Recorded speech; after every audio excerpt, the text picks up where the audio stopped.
Chapter 2573, Popular Stone Forest City. When the group that had just burst into the Freedom Hotel excitedly announced Zero Wing's victory of the Dark World's invading army, the players in the lobby, who had been skeptical about Yuan Tiexin's stunned announcement, were flabbergasted. What? It's actually true? How could Zero Wing have possibly won? We're talking about an entire world of experts. The fact that the secret pavilion held some of Stone Forest City's shares was no longer a secret. Thus, there had been a chance that Yuan Tiexin had been lying to boost Zero Wing's reputation. The players that had just arrived, however, were a different story. Every member of the group was an independent player, and a few of them were well known among the adventurer teams unrelated to Zero Wing in the city. Because of this, they were considered quite credible.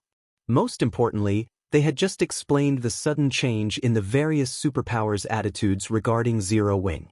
Even with many players still doubting the news, assuming it was either a lie or outrageously exaggerated, there was no doubt that the guild in question had done something to change the superpowers' minds.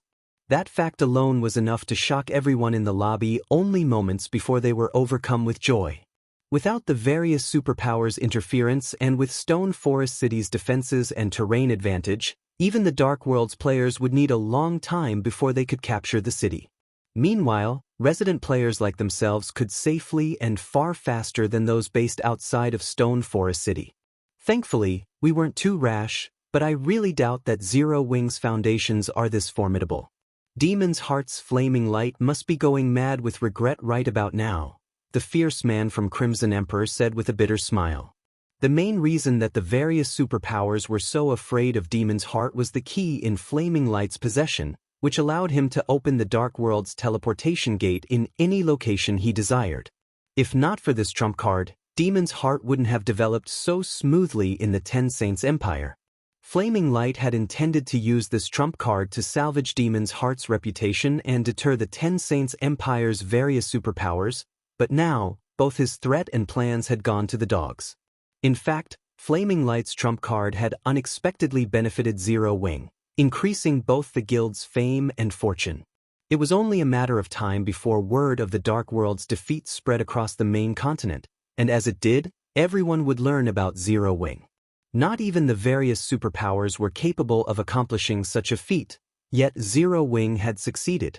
Although the guild had relied on a large number of Tier 3 NPCs to do so, those NPCs were considered a part of Zero Wing's strength. In addition, with the Dark World's teleportation gate under Zero Wing's control, even ordinary players knew this victory would usher in an era of power for the guild. No one would be surprised if it instantly became a superpower in its own right. And the one who granted Zero Wing this opportunity was none other than Demon's Heart's flaming light. That's right. Without the Dark World's assistance, Demon's Heart will have a very hard time expanding in the Ten Saints Empire. Illusory Words agreed, nodding. Demon's Heart had gone out for wool and come home shorn. The Dark World's teleportation gate should have triggered unprecedented change on the main continent. However, Zero Wing now controlled the gate, and the guild had made it clear that it intended to collect a fee from every player that wanted to use the teleportation gate. This would significantly decrease the number of visiting Dark World players and, in turn, reduce the number of Demon's Heart's potential allies. Unless the Dark Guild wanted to face the Ten Saints Empire's various superpowers, it would have to keep a low profile for a considerable amount of time. You've done a great job this time, Illusory. Since the Grand Elders had nearly made such a catastrophic mistake, the guild leader has reclaimed a lot of authority in the guild. The guild leader sent a message ago requesting that you represent Crimson Emperor in the negotiations with Zero Wing. It would also be best if you could rent a few of the Freedom Hotel's rooms long-term. Don't worry about the required money and materials. The fierce man congratulated his comrade. The guild leader's requests are certainly troublesome. Now that Zero Wing has defeated the Dark World, a ton of powers will try to rent a large number of the hotel rooms. Illusory Words grumbled, offering a half-hearted smile. With Cold Spring Forest now free of the Dark World's threat, Stone Forest City was, once again, a sacred leveling ground. It would soon become a holy city for the Eastern Continent's various powers and independent players, And when it did, even entering the city would become a challenge, let alone renting one of the Freedom Hotel's rooms. Shortly after the various superpowers meeting in the first-floor lobby had concluded, news of the Dark World's defeat spread throughout the continent.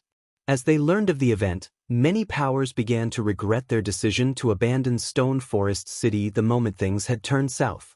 Crap. How is this even possible? Zero Wing is so awesome. Even an entire other world of players is helpless against that guild. Who could possibly stand against it? Stone Forest City? It seems like a good place to develop. When the various kingdoms and empires' powers and independent experts learned about Zero Wing's victory, many of them considered moving their bases of operations to Stone Forest City. Aside from the fact that Stone Forest City occupied a level 100 neutral map, the fact that the Dark World's invading army hadn't been able to shake Zero Wing's foundations made the city incredibly valuable. None of the city's residents would have to worry about suddenly losing their bases or another power taking over, which would render all of their investments useless. This concern was precisely the reason that many players developed in NPC cities, rather than in guild cities. Now that Zero Wing had affirmed its strength, Stone Forest City's stability wasn't a concern. At the very least, it would be a long while before any power could bring harm to the city. This time period would be more than enough for players to earn back what they had invested in the city. For a time, players from various kingdoms and empires swarmed towards Stone Forest City. The abrupt population boom was easily 10 times larger than the initial wave of players that visited the city once it had reached intermediate rank. Moreover, an astounding number of players had begun to apply to the guild. Zero Wing had already received more than 2 million applicants among its various branches, with many of these experts capable of reaching the Trial Tower's 5th floor and beyond. Gentle Snow, Aqua Rose, and Zero Wing's other management personnel were stupefied. No matter how well they had managed Zero Wing in the past, few new experts had applied to join, yet after a single battle, everything had changed. Read latest chapters at Wuxia World. Guild Leader. Stone Forest City's player population has exceeded 8 million, and I believe even more players are on their way. Should we slightly raise the city's entrance fee? Aqua Rose asked, still blissful after reading the latest statistics report. Their war with the Dark World had ended less than half a day ago, yet Stone Forest City's player population had risen from less than 2 million to over 8 million. The number of players visiting the city had completely exceeded her expectations. No, let's forget about increasing the entrance fee. We still need a large number of independent players to settle down in Stone Forest City. However, we can increase the Freedom Hotel's prices. Don't normal rooms cost 30 silver per day? Raise it to 1 gold. Bronze members will get a 10% discount, silver members will get 20%, and gold members will get 30%, Shi Feng decided, chuckling. Nothing in this world came for free. Since the various powers wanted their experts to develop as quickly as possible, he wouldn't be courteous. He was incredibly poor right now, after all. To arm his night division, he had spent almost all of the money he had. I understand. The pricing astonished Aqua Rose a little. Not even ordinary experts could afford a daily expense of 1 gold. Alright. Guild Leader, Dark Rhapsody and Deity Society have contacted me and wish to discuss the offer you made them. They're asking when you'll be free to speak on the matter. Chapter 2574, Ancient Gods Tower, Stone Forest City, Freedom Hotel's top-floor reception room. Blue Rainbow from Dark Rhapsody and Elder Gold from Deity Society sat on a sofa, an awkward silence between them, in a spacious, luxurious reception room. Magic Flash and Old Forest sat beside them, just as dazed. This was simply too humiliating. They had thought that their previous meeting with Shi Feng would have been their last, and they would never have to see each other again. They had seen Shi Feng's hope of a stronger partnership between their guilds as nothing more than wishful thinking. However, less than 2 days after that meeting, they had sought the swordsman out again. Meanwhile, Shi Feng had transformed his brazen declaration into reality, taking control of the Dark World's teleportation gate and the other world's lifeline. If any of the Dark World's powers or players wanted to continue and accelerate their development, they'd have to travel to Cold Spring Forest. However, Zero Wing's teleportation fees were just fraudulent. The guild actually charged 1 darkness crystal or similarly attributed magic crystal per person. Attributed magic crystals were even rarer than ordinary magic crystals, and dark players needed darkness crystals for their growth. In fact, they needed a lot of them. There weren't even enough darkness crystals to go around for the Dark World's various powers and independent players, yet Zero Wing was cruel enough to charge darkness crystals as its teleportation fee. Worse yet, they couldn't defeat Zero Wing. To secure its hold on the teleportation gate, Zero Wing had established a permanent magic barrier around it, in addition to stationing 2 Crimson Dragon flying ships, 8 combat puppets, 600 Tier 3 knights, and 2,000 Tier 2 knights to guard the gate. The defenses Zero Wing had set up around the teleportation gate were maddening. Sending an army of 20,000 Tier 3 experts would be futile against such high security, much less sneaking through. The only option the Dark World's powers and players had left was to hand over the required fee obediently. After Blue Rainbow and the others waited for a while, the reception room's doors opened abruptly, and Zero Wing's guild leader, Black Flame, walked in. He was the monster that had single-handedly deterred the Dark World's army of several million players. However, Shi Feng seemed like a completely different person at the moment. When he had stood before the Dark World's teleportation gate, he had radiated an incredible aura that frightened everyone in his presence, but now, they couldn't even detect the hint of an aura as if he were just an ordinary player. Similar to Blue Rainbow and the others' first meeting with this swordsman, he seemed harmless. Rather than contempt, however, they only looked at Shi Feng with fear in their eyes. They hadn't paid much attention to him during their last meeting, but now that they did, they couldn't even consider Shi Feng as human. He felt more like a plant, nearly non-existent. As Blue Rainbow and Elder Gold began to stand to greet him, Shi Feng gestured for them to remain seated, dispensing with the formalities. He then smiled and asked, "I've heard that you've conveyed my proposal to your respective guild leaders? How do your guilds wish to cooperate with Zero Wing?" Magic Flash and Old Forest inwardly rolled their eyes at Shi Feng's question. His actions had practically engraved his words on their guild leaders' bones, and they'd remember them for the rest of their lives. Guild leader Black Flame, your proposal has delighted our guild leaders, and they have stated that as long as Zero Wing will waive the teleportation fees for our guild members, we will help the Candlelight trading firm establish itself in the Dark World's major NPC cities. What do you think? Blue Rainbow asked. Although their 2 guilds were reluctant to accept Shi Feng's conditions, they had no choice with the situation weighing against them. If they declined, both of their guilds' positions would become more disadvantageous as time passed. Waive the teleportation fee? After giving the matter some thought, Shi Feng said, "That's fine, but I'd like to set up a branch shop in every NPC city in the Dark World. Of course, Zero Wing will cover the necessary expenditures. Your 2 guilds only need to resolve the issue of land." Guild leader Black Flame, you are asking for the impossible. The Dark World is even larger than the main continent's ancient empires.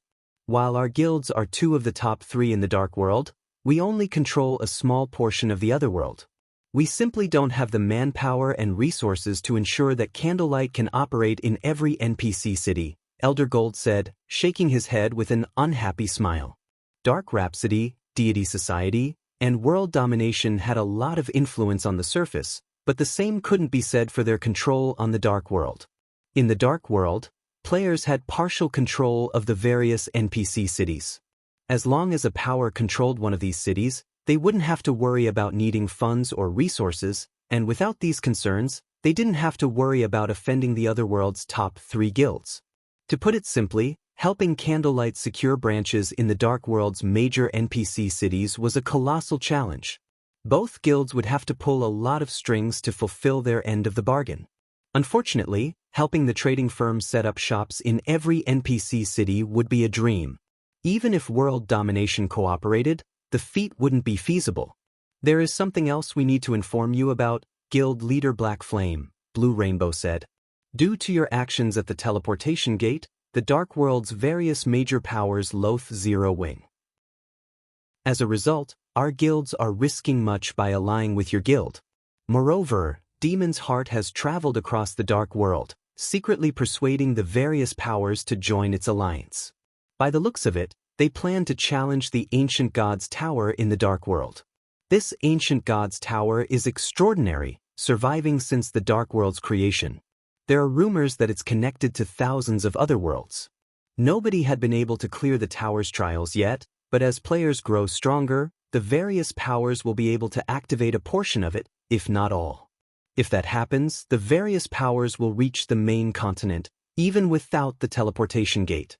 Only, they will have to do so by passing through another otherworld. Aqua Rose and Gentle Snow, who stood behind Feng, frowned at the news. If what the female Dark Knight said was true, wouldn't that mean the effort they had put into capturing the teleportation gate would go to waste? The Ancient Gods Tower? Feng had some recollection of this name. Read latest chapters at Wuxia World. The Ancient Gods Tower was connected to thousands of other worlds. It was also one of the reasons that the Dark World was considered a special otherworld in God's domain. However, since no power had taken control of the Dark World's teleportation gate in his past, none of the Dark World's powers had bothered to challenge the tower's trials. Activating the Ancient Gods Tower was insanely difficult, after all. Of course, while current players had no hope of fully activating the Ancient Gods Tower, activating some of it should be possible. That's right. The Dark World's various powers have already turned their focus to the Ancient Gods Tower, and Demon's Heart has quite a bit of resources and information relating to it. I'm afraid it won't be long before the various powers band together to challenge the tower, Blue Rainbow said, nodding. One darkness crystal per person was no trivial cost. No one would pay such a high fee unless necessary.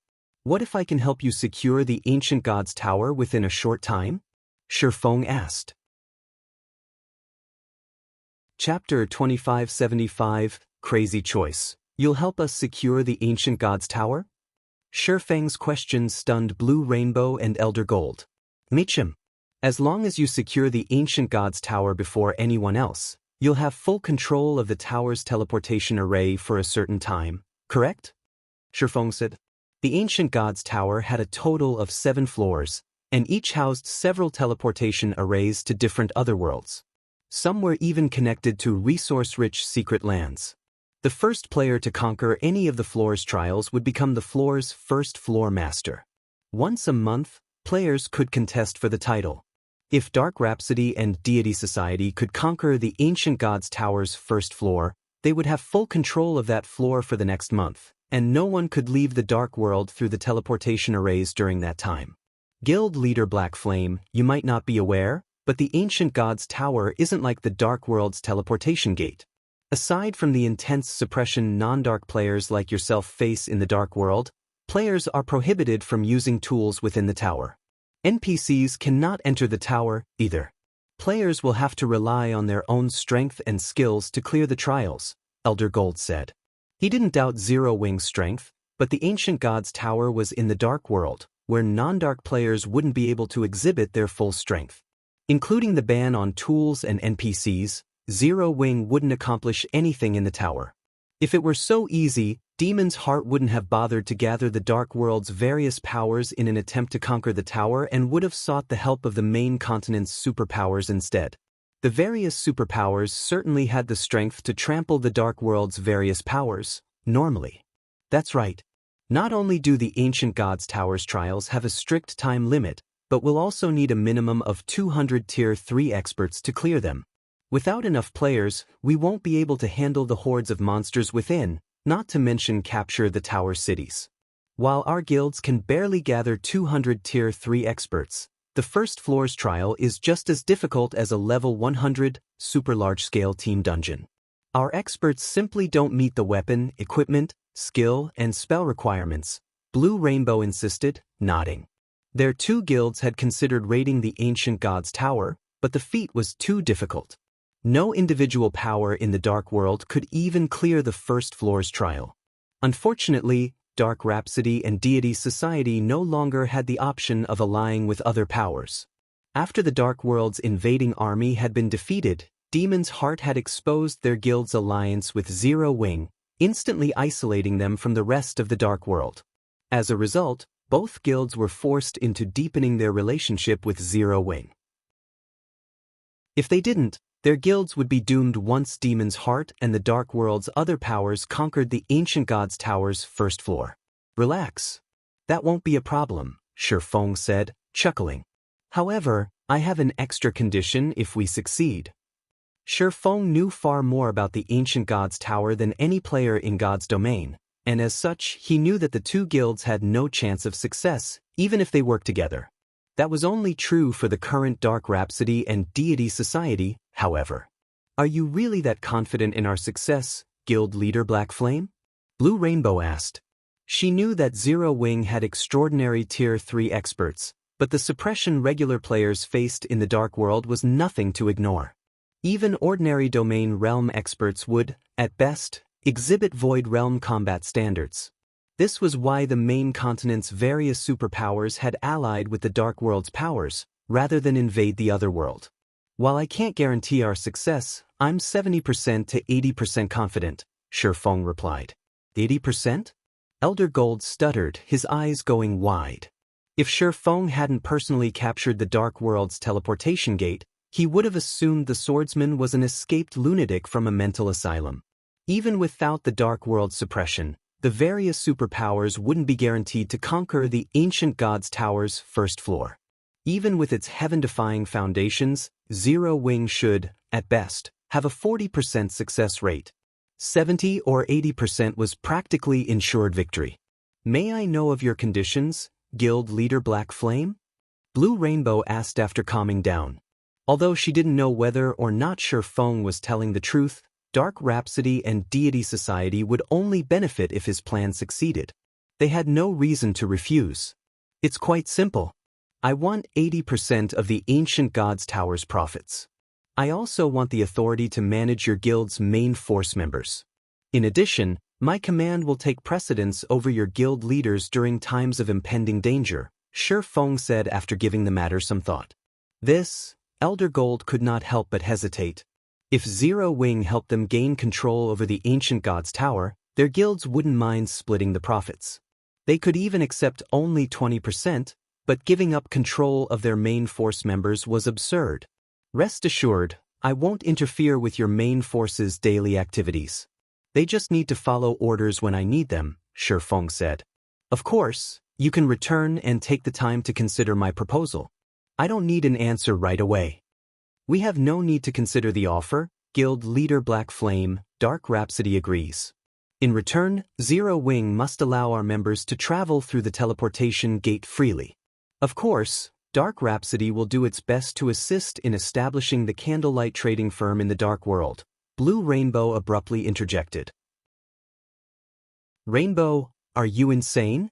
You're talking about the management rights for your guild's main force. Elder Gold asked as he stared at the female Dark Knight in shock. Agreeing to this condition was on par with handing Shifeng control of a fraction of Dark Rhapsody's backbone. Claiming that Shifeng would act as a partial guild leader was no exaggeration. I'm still sane. My guild leader impressed upon me the importance of cooperating with Zero Wing. Moreover, I don't think that Guild Leader Black Flame actually fancies our two guilds' main forces, Blue Rainbow informed Elder Gold via a whisper. Realization immediately dawned on the older man. Zero Wing no longer lacked manpower.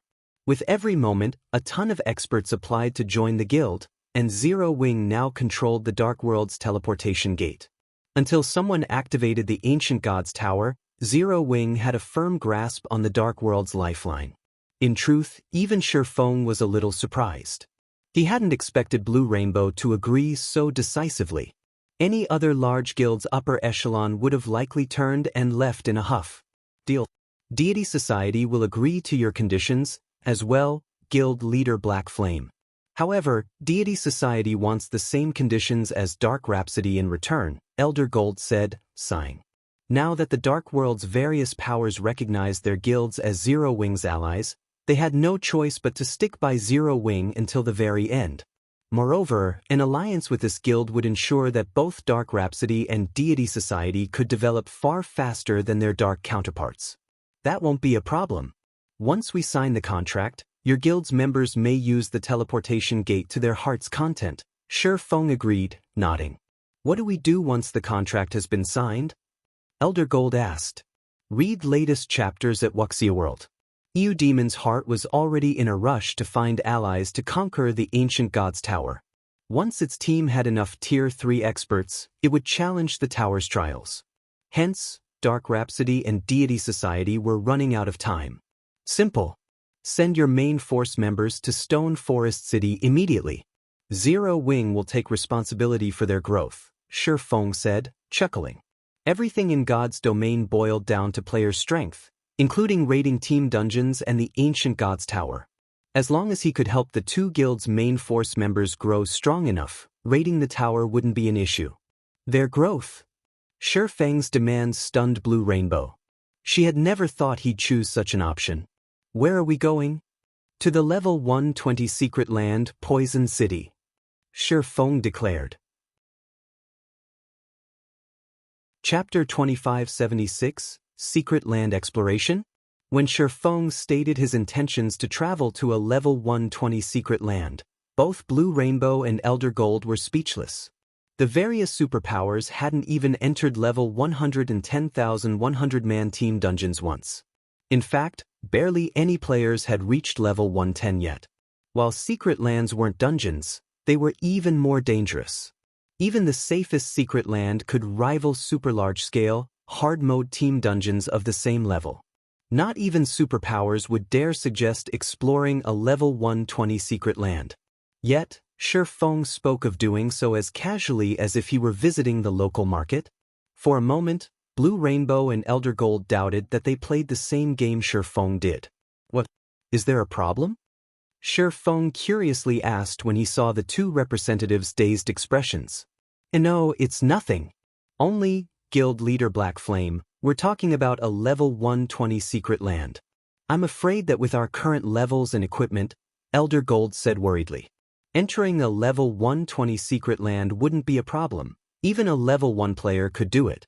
The problem was whether or not they could leave the secret land alive. Unlike dungeons, secret lands' difficulty and number of monsters weren't fixed, but randomized. If one were lucky, a 100-man team would be enough to survive. If not, they might need a team of 1,000 players, or even 5,000, to make it out. This was why raiding secret lands proved much harder than raiding a team dungeon of the same level.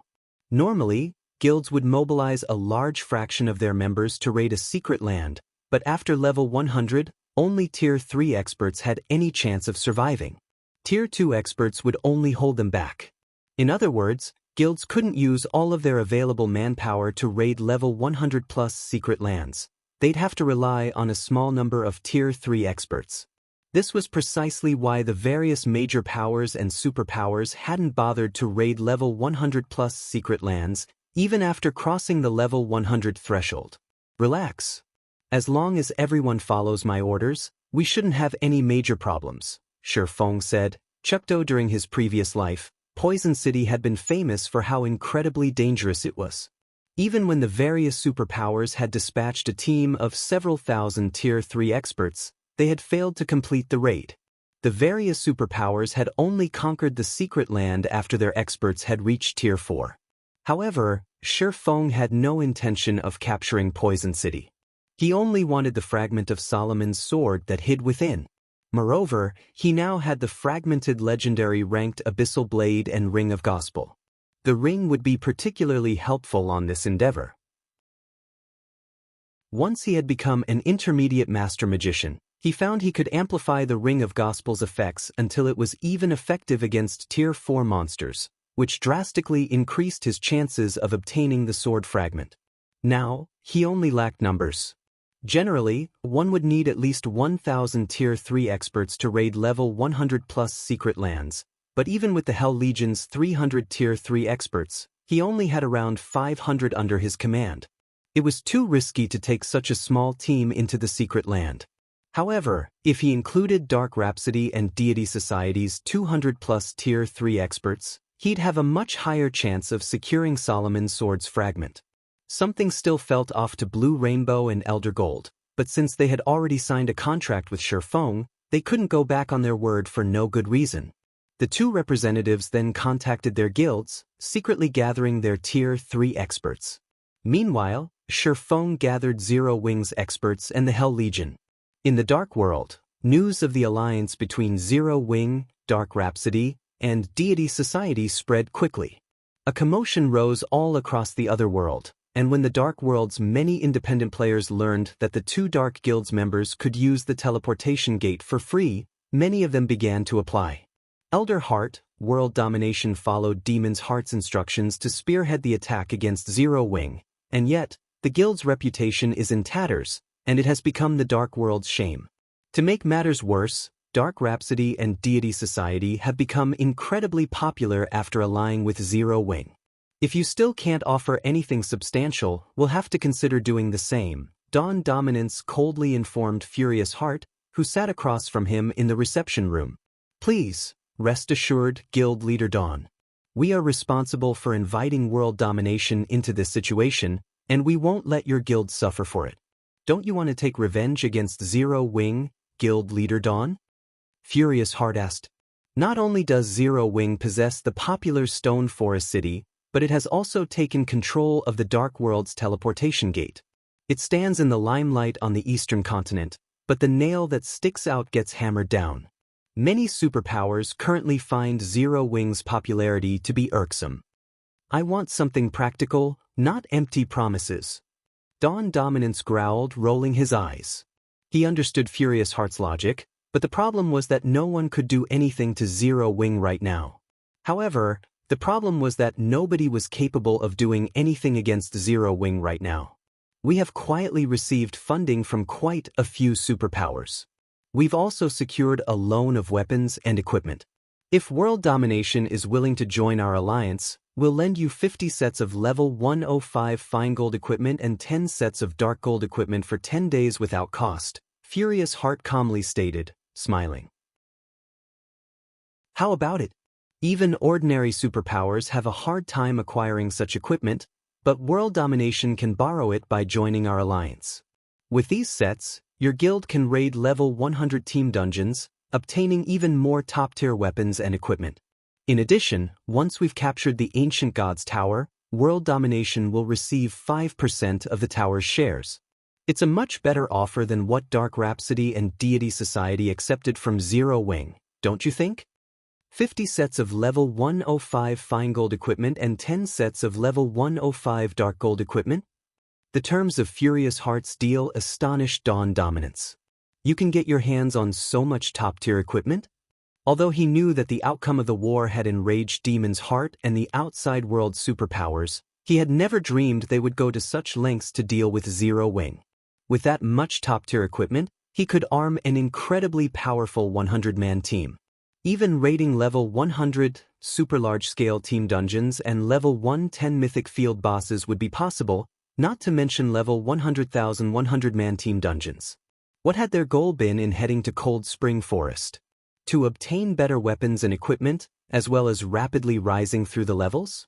If they had enough top-tier weapons and equipment, would leveling and securing more still be a problem? Don't concern yourself with that, Guild Leader Dawn. Just sign the contract, and we'll hand the equipment over immediately, Furious Heart urged, chuckling. Deal. I'll agree to your offer. Dawn Dominance declared. Very well. I'll contact my vice guild leader immediately.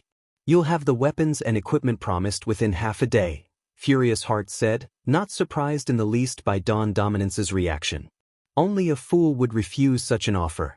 After signing the contract, Furious Heart left World Domination's residence and returned to Demon City. Is everything settled? Flaming Light raised his head and asked as Furious Heart entered his office. It's done. The Dark World's various powers have agreed to join our alliance. We can raid the Ancient Gods Tower at any time, Furious Heart reported. Good. Flaming Light nodded, satisfied. Smiling, he continued, Zero Wing must assume I'm helpless now that it controls the Dark World's teleportation gate. Unfortunately, Zero Wing is unaware that its actions have only earned more loathing and anger. Zero Wing had no background, yet it sat on a mountain of wealth and resources.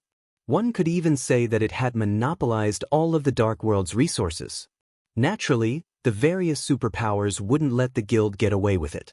Hence, without lifting a finger, plenty of superpowers and corporations had approached him, declaring their intentions to supply all sorts of resources in exchange for dragging Zero Wing down from its pedestal. As long as Demon's Heart secured the ancient god's tower, it would usher in dark times for Zero Wing. If Zero Wing had obediently accepted defeat, it would have only lost Cold Spring Forest, but now, it would lose everything. The guild's night division was limited to Cold Spring Forest, after all. Elsewhere, Shifeng had reached Poison City alongside Dark Rhapsody and Deity Society's main force members. The moment the Dark players set foot in the secret land, they shuddered. Black fog covered the land, and they felt as if they were walking on clouds as they stepped into it. They also felt suddenly cold and hungry, and their 5 senses and reaction speeds had weakened. Here, they wouldn't be able to exhibit half of their usual combat power. However, the dark fog wasn't the worst part. They were far more afraid of the level 115+ monsters that roamed the forest outside of Poison City. Even the weakest monster here was a High Lord, and many were Great Lord and Grand Lord ranked wandering souls. These monsters had once been members of the army that guarded Poison City before the black fog had devoured them. The closer they got to these monsters, the more the corrosive energy in the area affected them. Read latest chapters at Wuxia World. Sure enough, there are a lot of monsters here. Shifeng was similarly astonished when he saw the wandering souls nearby.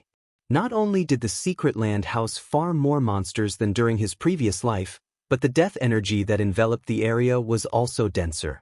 Of course, that wasn't enough to deter him from exploring the secret land, and he turned to Cola and the others.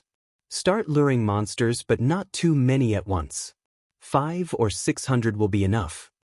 Shifeng's command rendered Dark Rhapsody and Deity Society's members speechless. They were sure they'd be annihilated if they took on 100 monsters at a time, let alone 500. The death energy in this map was simply too powerful, and all of these monsters were level 115 or higher.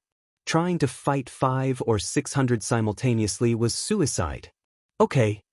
However, Cola, Fire Dance, and the others remained unfazed. They immediately dashed into the forest on their own and began to attract the wandering souls aggro. Chapter 2577. Difference of level 120, frightening wealth as Cola, Fire Dance, and the others darted through the silent forest, they caused a commotion. Small groups of wandering souls flew toward the offending players, quickly surrounding them. These monsters were so fast that ordinary experts wouldn't have a chance to escape. However, the encirclement was practically non-existent to Cola and Zero Wing's other MTs. Like unstoppable tanks, they charged through the monsters, shoving aside any that stood in their path with their shields. None of the wandering souls could stop their advance. Meanwhile, Fire Dance and the other more agile players maneuvered their way around the wandering souls, letting none lay a hand on them. The death energy the wandering souls exuded had no effect on Cola, Fire Dance, or their companions. It almost seemed like some kind of invisible barrier protected them from the death energy's corrosion. In no time at all, Cola and the others had pulled around 600 monsters toward the rest of the team. Wandering Soul, Undead, High Lord, Level 115 HP 45, 000, 000/45, 000, 000, Elite Wandering Soul, Undead, Great Lord, Level 116 HP 120, 000, 000/120, 000, 000, Crazed Soul, Undead, Grand Lord, Level 116 HP 400, 000, 000/400, 000, 000, facing the 400+ Wandering Souls, 100+ Elite Wandering Souls, and 6 Crazed Souls. Everyone on the team couldn't help but shudder. Unlike ordinary monsters, these wandering souls had once been Poison City's warriors. Even in death, they retained the skills they had used in life. When several hundred wandering souls gathered, they actually formed a battle array, and although it wasn't very strong, it significantly boosted the monster's movement speed and reaction speed. A faint layer of mana had also appeared around the monsters, strengthening their defense and the power of their skills and spells.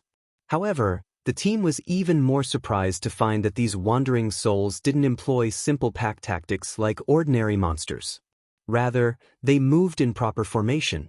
The wandering souls with shields and melee weapons moved to the front of the group, while those with bows and staves stood in the back. The small force gradually and orderly advanced. So, this is a level 120 secret land? Blue Rainbow was shocked as she watched the monsters march like a uniform army. Although she had known that level 100+ secret lands were extraordinary, she couldn't help her surprise as she experienced it for herself. These monsters were already a major challenge since their basic attributes were higher than players of the same tier and level. They also had far more HP and defense. Now that they could fight with as much organization as NPCs, their combat power would drastically increase. If their team hadn't had the numerical advantage, they wouldn't have stood a chance. Even Hell Rush frowned at the incoming force. Normally, the Hell Legion's experts wouldn't have any problems fighting these monsters one-on-one. Not even the Grand Lord-ranked crazed souls would be too much for the Hell Legion to overcome, but now, these monsters had their own battle array. Not only did this battle array boost the wandering souls' physical performance, but it also drastically reduced the number of weak points they had. Including the monster's level advantage, even the Hell Legion was in for a tough battle without the help of weapons and equipment with the Ignore levels attribute. Only Feng seemed unaffected by Poison City's formidable monsters. This was the true combat power of God's Domain's monsters. All monsters before level 115 were merely obstacles to help players get used to the game. Once players neared the level 120 threshold, however, God's Domain no longer catered to its players. Instead, players had to adapt to God's Domain. Monsters would begin to behave like living beings, with their own characteristics.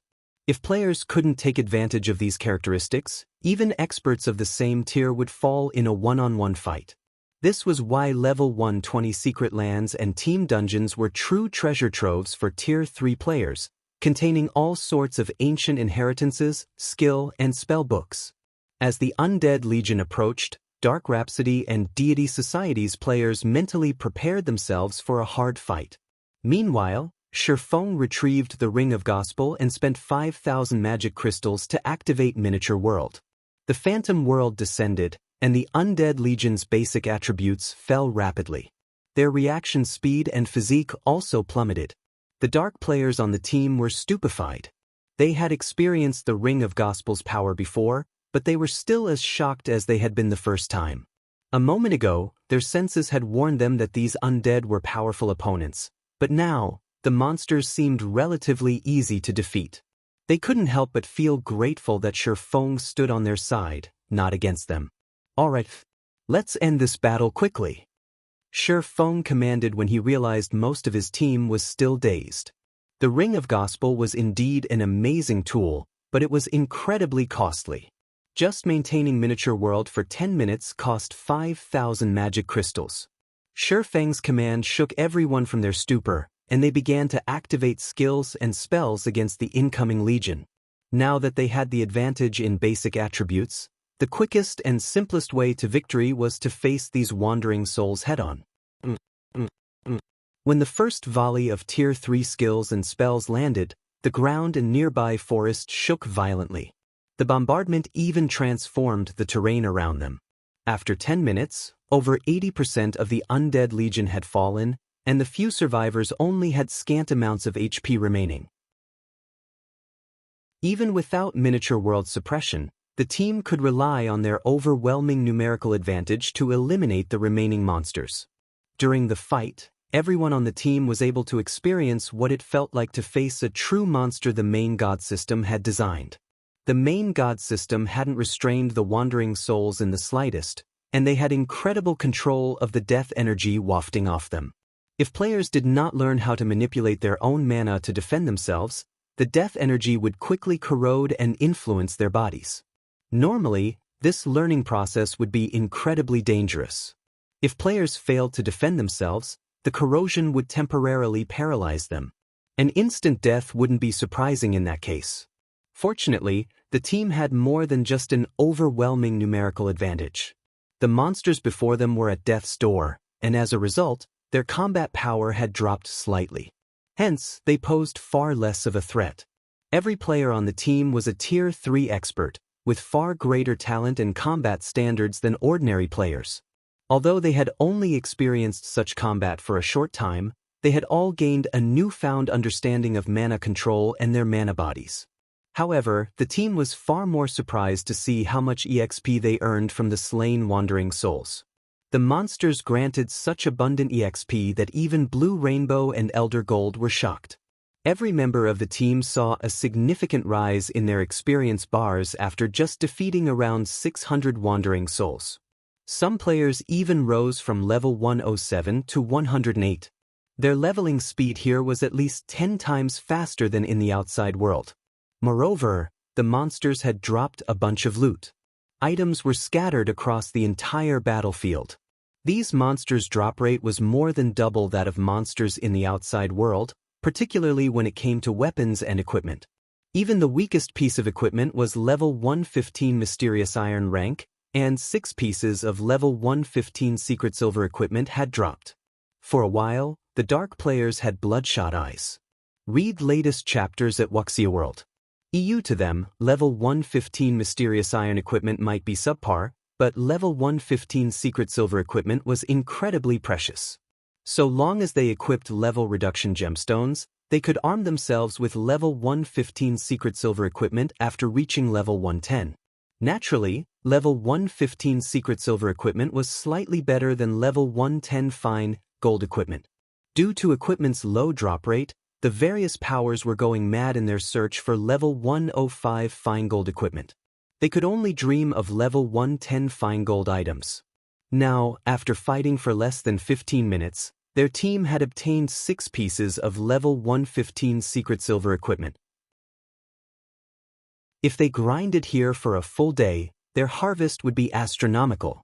While Dark Rhapsody and Deity Society's members envied Zero Wing over so much loot, Fire Dance, who was responsible for collecting the items, excitedly ran up to Sure Phone. Guild leader, it dropped. Chapter 2578, Frightening Zero Wing. As Fire Dance approached with a tattered, old tome, Sure Feng's eyes widened in surprise. What? It dropped just like that? The monsters wandering around Poison City had a chance of dropping 2 support items when killed, and both were worth thousands of gold. However, no one would willingly part with either support item, even when offered a level 100+ epic item. One of the 2 items was an ancient potion, while the other was a mana battle array. The ancient potion in question could accelerate the process of unlocking players' mana bodies, while permanently improving their mana control. With this potion, even ordinary Tier 3 players could unlock their mana bodies' full potential within 2 months. On the other hand, the mana battle array was even more astounding. Normally, battle arrays had to be engraved into players' equipment, meaning that once players replaced their battle array equipment, they'd lose the battle array. However, players could directly learn the mana battle array found in Poison City. Hence, they wouldn't have to worry about losing the array when they switched to new equipment. Players could use it forever. The mana battle array required a minimum of 12 players to activate. Once active, not only would it increase the mana density around players, but players' basic attributes would rise as well. Most importantly, the battle array would form a layer of mana armor around players, increasing their magic resistance and resistance to foreign energies' corrosion. The tome in Fire Dance's hand was none other than the mana battle array. It was no wonder she was so ecstatic. As the mana battle array was akin to a skill, it could be used where tools were prohibited, such as many of God's Domain's level 100+ maps and team dungeons. In these locations, the mana battle array was practically invaluable. In the past, the various powers would spend more than 2 weeks grinding near Poison City without obtaining a single mana battle array, and yet, one had just dropped from a single wave of wandering souls. The current drop rate was astounding.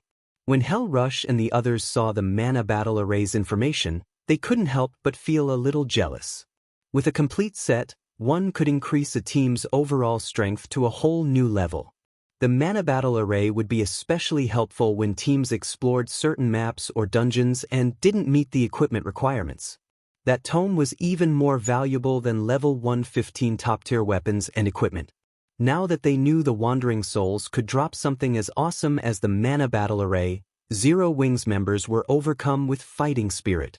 Cola and the others immediately split away from the main team to lure more Wandering Souls. Moreover, they now knew that the team could easily handle 600 Wandering Souls with the Ring of Gospel's assistance, and so they decided to gather even more monsters to maximize the ring's effects. After a short moment, Cola and his comrades ran toward the team with nearly 800 Wandering Souls trailing behind them. Seeing this, the team's members sharpened their focus and prepared for battle. Over the next 3 days, the team restlessly grinded on the Wandering Souls roaming the forest around Poison City. After 3 days, every member of the team had gained 5 levels. Fire Dance, Cola, and the other Zero Wing members had reached level 114, while Shifeng had reached level 115. Meanwhile, Dark Rhapsody and Deity Society's members had reached level 112 and 113. Their levels would even shock the various superpowers. The Dark players on the team wished they could stay in Poison City forever. Leveling 5 times in 3 days was unheard of, especially at their levels. Normally, they'd be lucky to level up once every 5 days. No one would believe them if they told them. Meanwhile, Blue Rainbow and Elder Gold finally understood why Shifeng was so confident about helping them conquer the Ancient God's Tower. This leveling speed was simply maddening. Furthermore, fighting these monsters had helped them rapidly improve their combat standards. What Dark Rhapsody and Deity Society's members didn't know was that Shifeng had spent an astronomical number of magic crystals to make this 3-day grind possible. He had arrived with 600,000 magic crystals in his bag, but now he had less than 50,000 remaining. Moreover, he had used Miniature World sparingly. Otherwise, he would have blown through all 600,000 crystals by now. Of course, the bounty he received in return was amazing. During the past 3 days, he had obtained over 700 pieces of level 115 secret silver equipment and over 5,000 pieces of level 115 mysterious iron equipment. He could easily earn back the cost of this grind by selling the mysterious iron equipment. He had also acquired a total of 87 level 115 fine gold weapons and equipment. Of course, Shifeng had no intention of selling any of the weapons or equipment that had dropped. Rather, he'd make them available to his guildmates. After embedding a level reduction gemstone into every weapon and equipment piece, he distributed them among Blue Frost and Zero Wing's other members from Shelter 1, providing a massive boost to their basic attributes. Now, their attributes were even higher than the Hell Legion's experts. Even in Netherworld Empire, the Hell Legion's members were experts among experts. Every one of them wore level 105 fine gold equipment, with some wearing dark gold ranked items. Their equipment standards even ranked at the top compared to the various superpowers experts, yet it was 2 whole ranks weaker than the items Blue Frost and his team wore. Of course, Shifeng did not mistreat the Hell Legion, granting the Legion members a portion of the level 115 secret silver equipment. After all, he had a contract with Netherworld Empire, which required him to keep the Hell Legion's equipment up to date. Furthermore, the Hell Legion's members had incredible combat standards. Better equipment would only help them exhibit even more combat power. Aside from weapons and equipment, Shifeng had obtained plenty of valuable items. He now had a total of 46 mana battle arrays and over 80 bottles of the ancient potion. He had also secured over 100 tier 3 skill and spell books. Combined, all of these items were even more valuable than the weapons and equipment that had dropped near Poison City. Rather than letting these precious items collect dust in his bag, he distributed them among the team as he had with the weapons and equipment. However, he had chosen 46 Zero Wing members to learn the mana battle arrays. He also decided to give the 50+ Zero Wing members who had entered the Truth Realm 1 ancient potion each. He passed the majority of the remaining 20+ bottles to the Hell Legion, Dark Rhapsody's Blue Rainbow, and Deity Society's Elder Gold. "We get a share too?" Blue Rainbow asked as Shifeng handed her the potion. The ancient potion permanently improved players' mana control and helped them unlock their mana bodies. Unless one were a fool, they'd recognize how valuable the ancient potion was. Its drop rate was only so high now because they were pioneering Poison City. The drop rate would certainly drop to abysmal lows once this period was over. If it were up to her, she wouldn't share any of the potions with outsiders. Of course, I already told you that I'm going to help you grow stronger, Shifeng said, nodding. If these were members of other guilds, he wouldn't even give them the ancient potions remnants. However, the Hell Legion, Dark Rhapsody, and Deity Society were different. They were Zero Wings allies. It was a pity that the ancient potions drop rate was so low, and he couldn't afford to give away too many. Otherwise, he would have given Dark Rhapsody and Deity Society more of Zero Wings' share. The monsters they were currently fighting were the weakest in the Poison City's outer reaches. He would have to travel deeper into the secret land if he wanted to obtain the fragment of Solomon's sword. Hence, he decided to help those with high combat standards first. Both Blue Rainbow and Elder Gold were on the cusp of reaching the domain realm. If they grew stronger, they could provide a huge boost to the team's overall combat power. The team's dark players grew excited when they heard Shifeng's reply. They hadn't expected to receive any of the ancient potions, but knowing they could earn a small slice of the pie was definitely worth celebrating. Read latest chapters at Wuxia World. You, guild leader, I found the sealed sword you mentioned inside the city. Fire Dance suddenly reported in the team chat while everyone rested. But what? Shifeng prodded. The fragment of Solomon's sword was inside Poison City. To be precise, it was sealed within the city. If players wanted to claim it, they wouldn't have to go as far as conquering Poison City. They merely need to undo the seal on the sword fragment. Of the fragments Shifeng had yet to obtain, this was the easiest to acquire. After all, this so-called fragment was only a level 100 epic weapon. Solomon's sword was very powerful, but to reach that power, one would have to reproduce it with all 5 of its fragments. This was why the weapon was so hard to reproduce. Even after obtaining 4 fragments, all players would have was 4 epic weapons. Some might not even realize that their epic weapon was, in fact, a fragment of Solomon's sword. But there's a Tier 5 Sword Saint and 2 Tier 4 NPCs guarding the sword.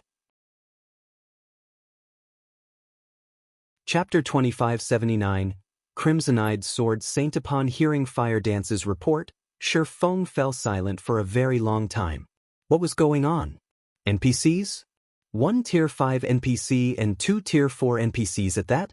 According to his information, Poison City had no such NPCs. It was a city of the dead. No living creatures could survive in this secret land. Should we retreat, guild leader? Fire Dance asked. They might not have a problem with Tier 4 NPCs.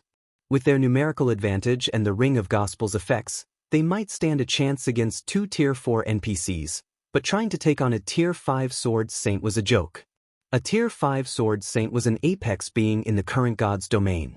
Not even kingdoms would dare to offend such an individual. And a Tier 5 Sword Saint could slay Tier 3 players as easily as chopping vegetables. A Tier 5 NPC's combat standards were no trivial matter. They could even contend with Void Realm experts. To deal with a Tier 5 NPC, they'd need several dozen fully armed Tier 4 experts to stand a chance. No, wait there for now. We'll come find you, Shifeng said, shaking his head. He was most confident of obtaining the fragment of Solomon's sword within Poison City. He had almost no information on the rest. Thus, there was no way he'd leave without getting a good look at this fragment. At this stage of the game, only he had a Solomon's sword fragment. If he didn't take advantage of his chance to claim the rest before others, obtaining the fragments would be as challenging as finding a needle in a haystack.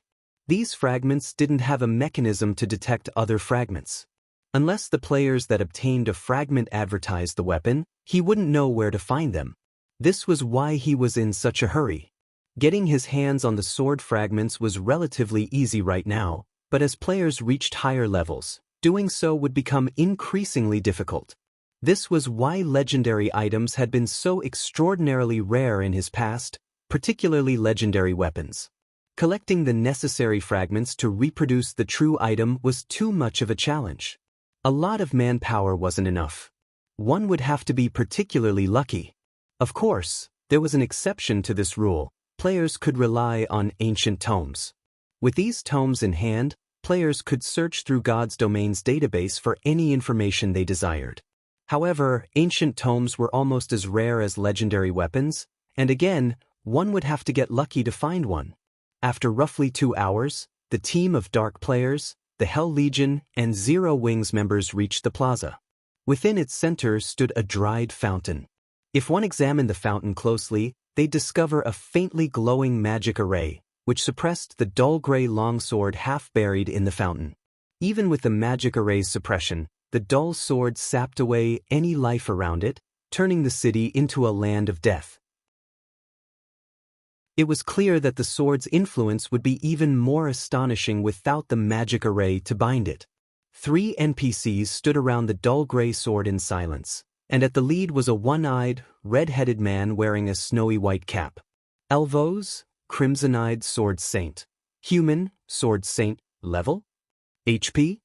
/ Prep. A titled Sword Saint. Shifeng felt lightheaded when he saw the one-eyed man. Tier 5 titled NPCs were like kings among Tier 5 NPCs. They were responsible for miraculous feats in God's domain. In the past, not even a Tier 5 domain realm expert would dare offend a Tier 5 titled NPC.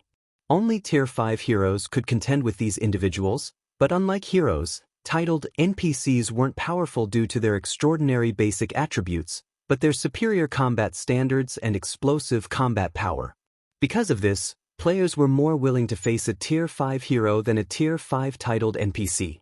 And now, Shifeng stared at such an individual in Poison City, a level 120 secret land. Shifeng's teammates gasped when they noticed Elvos. Even within Imperial capitals, they had never seen such an NPC. If they became that man's enemy, their fates would be sealed, and they might even have to delete their accounts, starting all over. As Shifeng hesitated on whether or not he should continue his personal mission for Solomon's Sword's fragment, Elvos turned and looked at the wall his team hid behind. "You've been watching for long enough. Show yourselves," Elvos calmly demanded. The moment the Crimson-eyed Sword Saint spoke, everyone felt an unprecedented pressure bear down on them. Blue Rainbow and Elder Gold struggled against their instincts, which screamed at them to flee. They could feel just how powerful this NPC was. If they made him unhappy, Elvos could render all of the progress they've made in God's domain useless. Such incidents had happened more than once in the Dark World before, and that was precisely why the Otherworld's Dark players didn't dare to offend or casually approach Tier 5 NPCs. In fact, most players actively avoided Tier 4 NPCs. "Don't move," Shifeng suddenly shouted in the team chat. "But Guild Leader Black Flame, that's a Tier 5 NPC, Elder Gold said. They weren't in an NPC city, and NPCs in the fields were especially unpredictable. The slightest mistake could lead to an unspeakable disaster. "I know, but he's already discovered us. He won't let us get away if we try to run," Shifeng said, offering Elder Gold a bitter smile. "Our best option is to do as he says. Never try to provoke a Tier 5 titled NPC." Not a single player in God's domain had a better idea of the power a Tier 5 titled NPC wielded. Once such an NPC discovered them, there was no chance for escape. Not even Tier 5 domain realm experts were guaranteed to outrun a Tier 5 titled NPC. Moreover, Elvos' movement wasn't restricted as the demon god's phantom had been. If this man willed it, Shifeng would die before he could even activate space movement or spatial gate. "I understand." With the warning ringing in his ears, Elder Gold abandoned any thought of fleeing. As Shifeng had said, a Tier 5 NPC's movement speed wasn't to be underestimated. Moreover, NPCs gain the ability to fly after reaching Tier 4.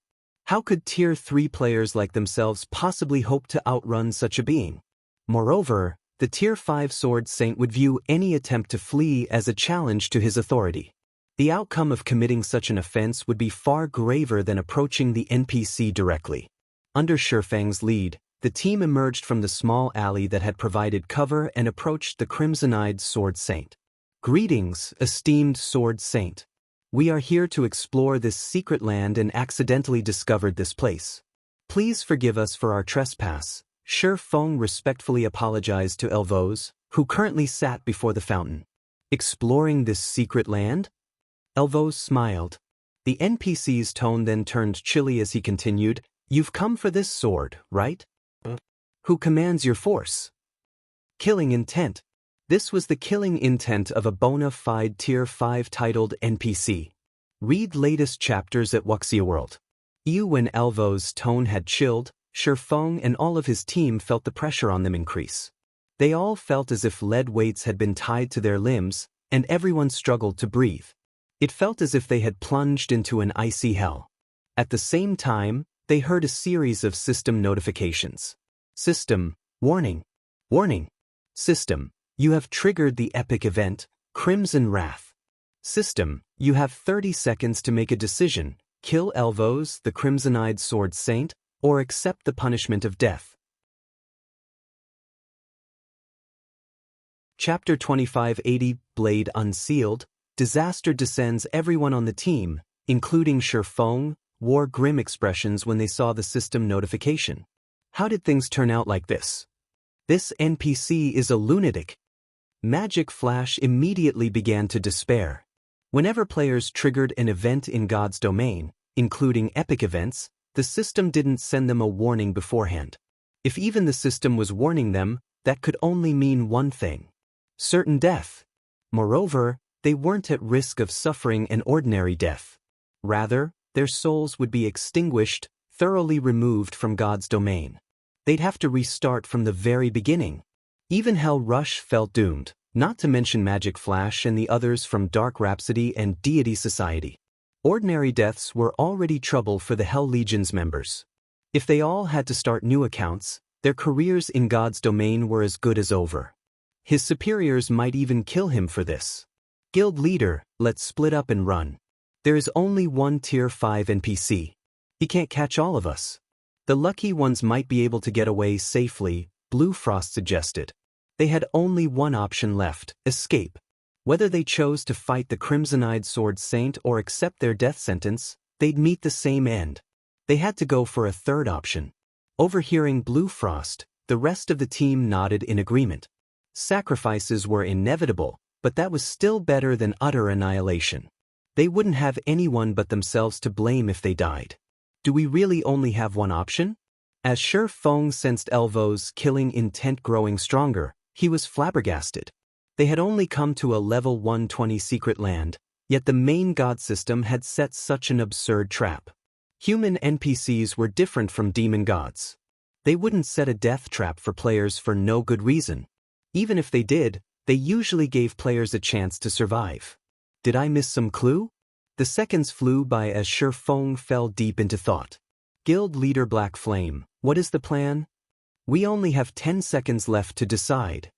With only 10 seconds on the system clock, Elder Gold and Blue Rainbow urged Feng, anxious. Acting rashly would only lead to a terrible outcome. The team's best chance was to move simultaneously, but even after more than 20 seconds, Feng had remained motionless. It was driving them crazy. When only 5 seconds remained, Dark Rhapsody and Deity Society's members grew restless. Just before they split up and ran, however, Feng moved. To everyone's surprise and confusion, he took the initiative to approach Elvos. Esteemed Sword Saint, we had no intention of offending you, and we did not come here under anyone's command. This is but a coincidence. If you refuse to believe me, I will challenge you in the name of the Sky Goddess. Feng declared as he walked up to the Crimson-Eyed Sword Saint. After his declaration, silence fell over the entire plaza. Guild leader Black Flame, are you insane? Blue Rainbow stared at Feng in astonishment as he issued a challenge. He's a Tier 5 titled Sword Saint. Guild leader? Blue Frost watched Feng as well, utterly baffled. A Tier 5 NPC was no simple opponent. With the gods in seclusion, Tier 5 NPCs stood at the apex of God's domain. As a current Tier 3 player, just escaping a Tier 5 NPC would be miraculous, not to mention challenging one. You wish to challenge me? Elvos laughed. I'm afraid you don't yet qualify for such a fight, young man. Of course, I am quite open-minded. Since you wish to prove that you're not following anyone's command, I'll give you all a chance. Hearing Elvos offer another option, the team members took a deep breath, their eyes glued on Surpassing. This is actually possible? Blue Rainbow muttered, shocked. They had been on the brink of death, yet Surpassing's statement had opened a path for survival. His courage and capabilities were amazing. It is. The system notification was a hint. While defeating a Tier 5 Sword Saint seems impossible at first glance, that word has many meanings. The system never specified that we have to kill him to defeat him, so we don't necessarily need to clash with the NPC to defeat him. Issuing a challenge was the best solution, Elder Gold said, realization dawning as he read the system notifications again. He then returned his gaze to Surpassing and continued, however, Black Flame is incredible. Even in such a tense situation, he found the right solution to this problem. Just how brave is that man? Does he really think he can defeat a Tier 5 Sword Saint? Elvos' killing intent was no laughing matter. Even as a peak expert, Elder Gold felt his mind numb when subjected to the lethal energy. He couldn't get past the desire to flee. Logically, a domain realm expert shouldn't be any more immune to the killing intent than he was. Fear was a basic instinct for all creatures after all. With only 10 seconds on the system clock, Elder Gold and Blue Rainbow urged Surpassing, anxious. Acting rashly would only lead to a terrible outcome. The team's best chance was to move simultaneously, but even after more than 20 seconds, Surpassing had remained motionless. It was driving them crazy. When only 5 seconds remained, Dark Rhapsody and Deity Society's members grew restless. Just before they split up and ran, however, Surpassing moved. To everyone's surprise and confusion, he took the initiative to approach Elvos. Esteemed Sword Saint, we had no intention of offending you, and we did not come here under anyone's command. This is but a coincidence. If you refuse to believe me, I will challenge you in the name of the Sky Goddess. Surpassing declared as he walked up to the crimson-eyed Sword Saint. After his declaration, silence fell over the entire plaza. Guild leader Black Flame, are you insane? Blue Rainbow stared at Surpassing in astonishment as he issued a challenge. He's a Tier 5 titled Sword Saint. Guild leader? Blue Frost watched Surpassing as well, utterly baffled. A Tier 5 NPC was no simple opponent. With the gods in seclusion, Tier 5 NPCs stood at the apex of God's domain. As a current Tier 3 player, just escaping a Tier 5 NPC would be miraculous, not to mention challenging one. You wish to challenge me? Elvos laughed. I'm afraid you don't yet qualify for such a fight, young man. Of course, I am quite open-minded. Since you wish to prove that you're not following anyone's command, I'll give you all a chance. Hearing Elvos offer another option, the team members took a deep breath, their eyes glued on Surpassing. This is actually possible? Blue Rainbow muttered, shocked. They had been on the brink of death, yet Surpassing's statement had opened a path for survival. His courage and capabilities were amazing. It is. The system notification was a hint. While defeating a Tier 5 Sword Saint seems impossible at first glance, that word has many meanings. The system never specified that we have to kill him to defeat him, so we don't necessarily need to clash with the NPC to defeat him. Issuing a challenge was the best solution, Elder Gold said, realization dawning as he read the system notifications again. He then returned his gaze to Surpassing and continued, however, Black Flame is incredible. Even in such a tense situation, he found the right solution to this problem. Just how brave is that man? Does he really think he can defeat a Tier 5 Sword Saint? Elvos' killing intent was no laughing matter. Even as a peak expert, Elder Gold felt his mind numb when subjected to the lethal energy. He couldn't get past the desire to flee. Logically, a domain realm expert shouldn't be any more immune to the killing intent than he was. Fear was a basic instinct for all creatures after all. However, after everyone breathed a sigh of relief, Elvos continued. Accursed City Lord runs Poison City. Since you are here to explore this city, facing him is inevitable. What I want of you is simple. Slay the City Lord and free him of his curse. None of you will leave this city before fulfilling this task. If you try, I will personally dice you into mincemeat. System, congratulations. You have accepted the inferior legendary quest, Beginning of the End. Quest content, slay Poison City's city lord. If all players within the secret land are slain, all souls will be extinguished. Rewards unknown. Hearing their new task, the team members' gloomy expressions returned. An inferior legendary quest. Moreover, this quest required them to conquer a level 120 secret land. Conquering a level 120 secret land was easier said than done. With their team's current strength, doing so would take around a fortnight. Failure was also likely. A level 120 secret land would be just as hard to raid as a level 120, super, large-scale, hell mode team dungeon. Aside from the high weapon and equipment requirements, players would need sufficient combat standards. To make matters worse, they couldn't leave the secret land until they succeeded. Before they could process this abrupt development, the crimson-eyed sword saint began to chant an incantation. Pitch black, threefold magic arrays then appeared on the stone ground, releasing dense death energy. Suddenly, a 2-meter-tall man in exquisite armor emerged from the lethal energy cloud. Crodia, Poison City's city lord. Undead, superior mythic, level 120 HP 3, 700 000 000/3 700 000 000 read latest chapters at World. Is that the secret land's final boss? Hell Rush's complexion paled when his eyes rested on the city lord. Even for their team, a level 120 mythic monster would be extremely difficult to defeat. A superior mythic of the same level was no more than a natural disaster. Not even a 3,000-strong army of level 120, Tier 3 experts would be more than a warm-up for such a creature, much less a team of 1,000.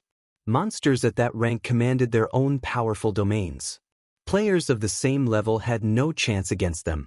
While the team was shocked over Crodia's statistics, the city lord approached the dried-up fountain and reached through the barrier. He grasped the dull gray sword's hilt and yanked it out of the stone.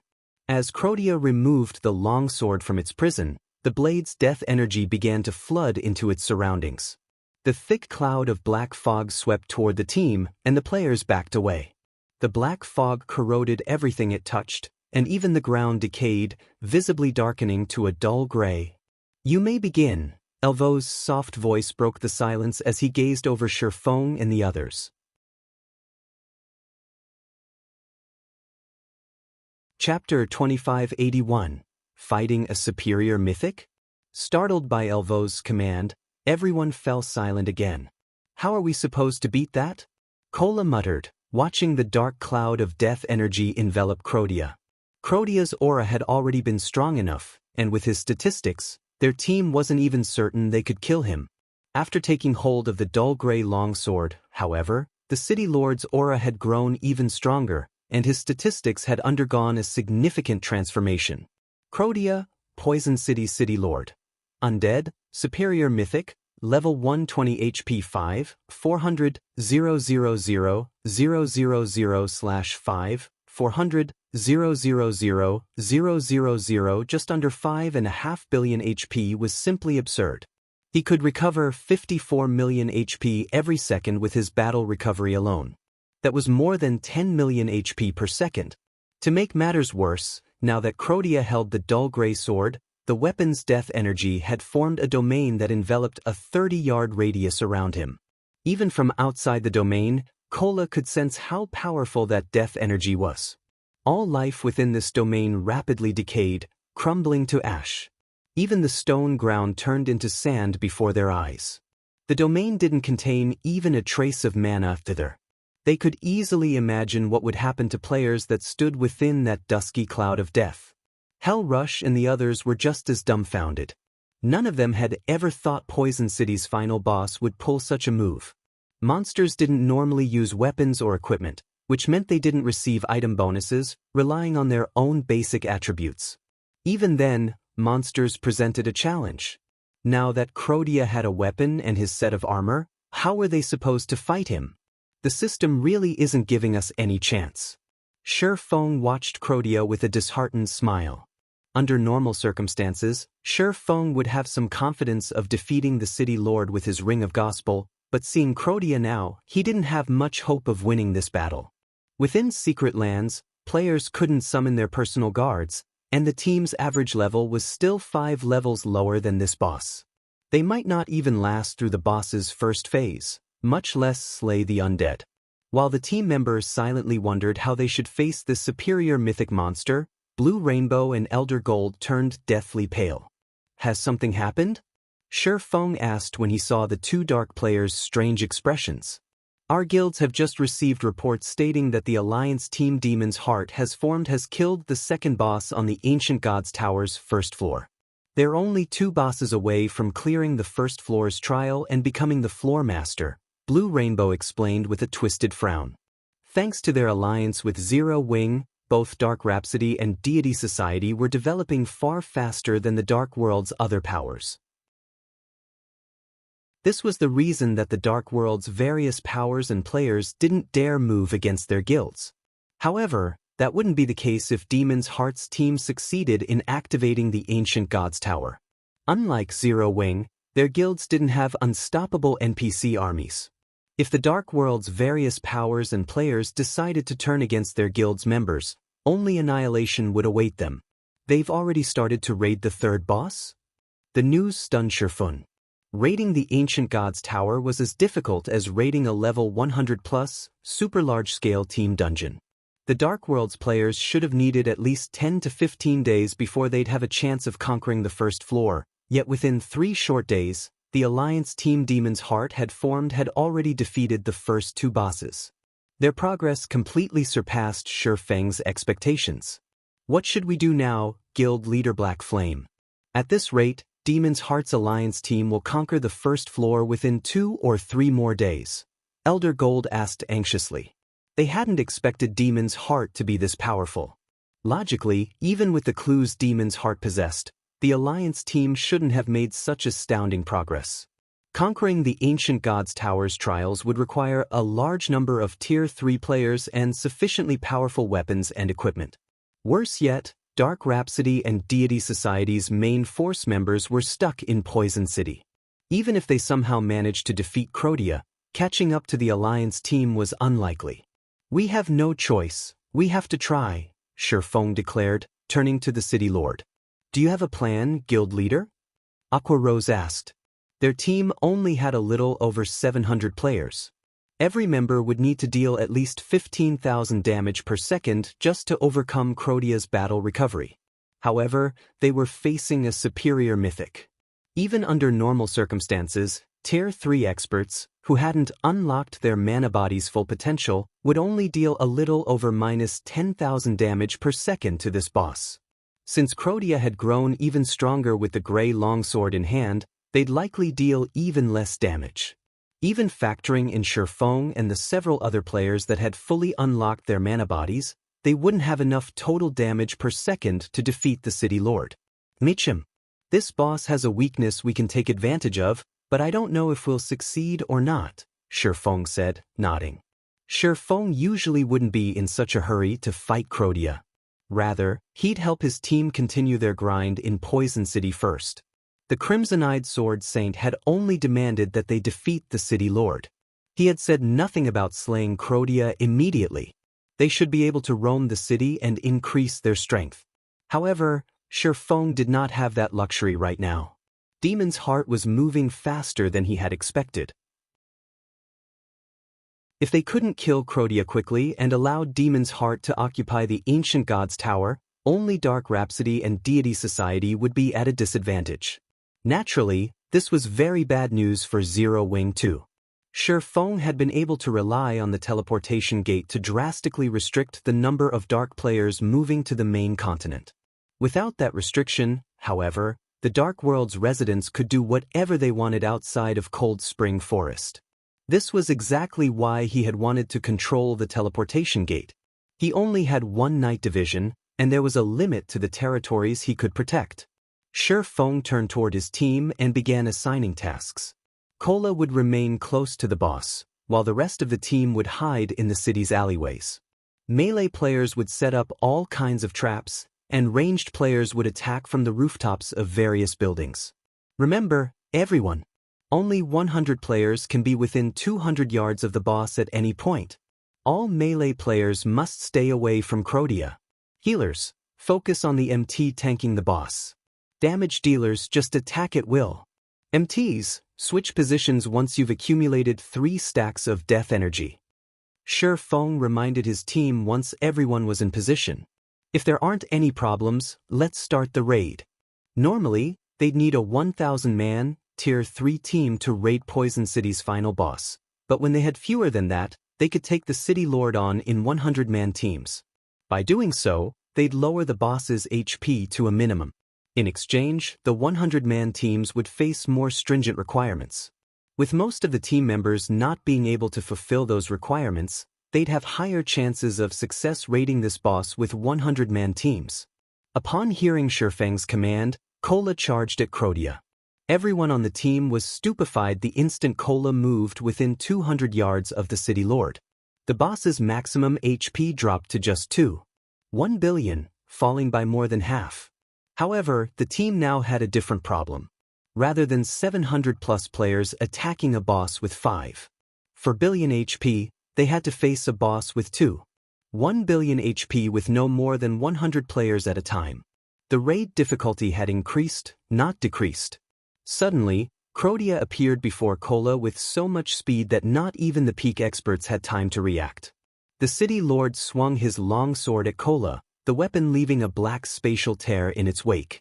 Cola flew backward like a cannonball, crashing into the ground roughly 20 yards away from the final boss. Even after blocking the attack with his shield, Cola still lost 50% of his HP. Fortunately, the attack had put quite a bit of distance between the Guardian Knight and the City Lord. Cola responded by activating Protection Blessing and running to a nearby alley. Meanwhile, 3 healers 50 yards away began to heal Cola in a frenzy, sacred lights and healing lights landing on the Guardian Knight, one after another, and restoring his HP to 2/3 of his max. 2 seconds later, Cola took another strike, throwing him into a nearby wall and robbing him of another third of his HP. Even after another round of healing spells, the 3 healers only restored his HP to half. After being thrown a few more times, Cola finally lured Crodia into the alleyway. Due to the alley's complex terrain, Crodia had a much harder time landing an attack. Just as the City Lord was about to hit Cola again, he stepped on one of the landmines the team had planted in the alley earlier. Read latest chapters at Wuxia World. Boom! A loud explosion echoed throughout Poison City, and a damage of over -1 million appeared above the undead's head. After taking a few more steps, Crodia triggered another magic trap and took more than -700,000 damage. Just before Crodia turned to search for the player responsible for the traps, Cola charged forth and used his Tier 3 Justice Roar, causing another -50,000 plus damage and recapturing the boss's aggro. Good. It's doable. Everyone, mind your positioning. Ranged players, attack with everything you have. Melee players, keep setting up traps. Feng shouted once Cola had solidified his hold on Crodia's attention. He then activated Miniature World. Chapter 2582, Lightshadow improves. Tough ferocious beast. When Feng activated Miniature World, Crodia's movement speed, reaction speed, and basic attributes decreased as if the boss had stepped into a quagmire, but as a superior mythic, his resistance to the effects was quite high. Even as an intermediate master magician, Feng's Miniature World only reduced Crodia's basic attributes by 15% rather than 30%. After activating Miniature World, Feng quickly followed up by activating Ring of Brilliance, enhancing every ranged player's basic attributes. Meanwhile, the 90-plus ranged players within the City Lord's vicinity began to bombard the boss with skills and spells. Tier 3 spell, Darkness Burn. Tier 3 skill, Solitary Light. Tier 3 spell, Consecutive Earthen Spikes. Spells and arrows tore apart the area while explosions shook Poison City. Damages exceeding -20,000 appeared above Crodia's head, one after another. Including the damage from the traps, the team dealt more than enough to overcome Crodia's battle recovery. Every member of the team was ecstatic to see this. When they had first seen Crodia, they had despaired. They had known they couldn't overcome the boss's battle recovery with their attacks alone. Killing this city lord had seemed impossible. Now that they knew they could carrot his battle recovery, however, they knew what to do next. They needed to whittle away at Crodia's HP. Of course, that wouldn't be an easy task. To maximize their damage, Cola would have to lure Crodia into the traps the melee members had set up. Unfortunately, setting up traps required a long time, and they had very short durations. When no more than 100 players could be near the boss, their timing and position had to be perfect. Claiming that a single mistake could render all of their effort worthless was no exaggeration. As long as more than 100 players stood within 200 yards of the city lord, his maximum HP would return to 5. Per billion. If that happened, Crodia would regenerate 54 million HP every 5 seconds. Even with miniature world suppression, the superior Mythic would still regain 50 million HP over 5 seconds. 100 players simply couldn't deal that much damage in so short a time. Fortunately, the team was composed of experts among experts. Even the weakest player had reached the flowing water realm. With Shifeng's wise command, none would make such devastating mistakes. Shifeng heaved a rueful sigh upon seeing the team's flawless coordination. He had to admit that it was truly wonderful for a guild to have a team of such prowess. Even though the team's equipment standards didn't meet the requirements, they still completed their tasks efficiently. This undoubtedly made the raid much easier. As time passed, Crodia gradually lost HP. 95%? 75%? 50%? When Crodia's HP fell to 50%, his fighting style changed as he stomped a foot, cracking the stone as the ground sank. The death energy around him began to spread, corroding everything within a 45-yard radius. Aside from Cola, who had activated a life-saving skill just in time, over a dozen Tier 3 experts evaporated, leaving nothing behind. Crodia bellowed furiously, and the death energy rapidly gathered above him. After a moment, the dense, black death energy transformed into the shadow of a 50-meter-tall nether dragon, flapping its foggy wings. Nether Dragon's Shadow, Ferocious Beast, Mythic, Level 120 HP 6, 000 000 000 000/6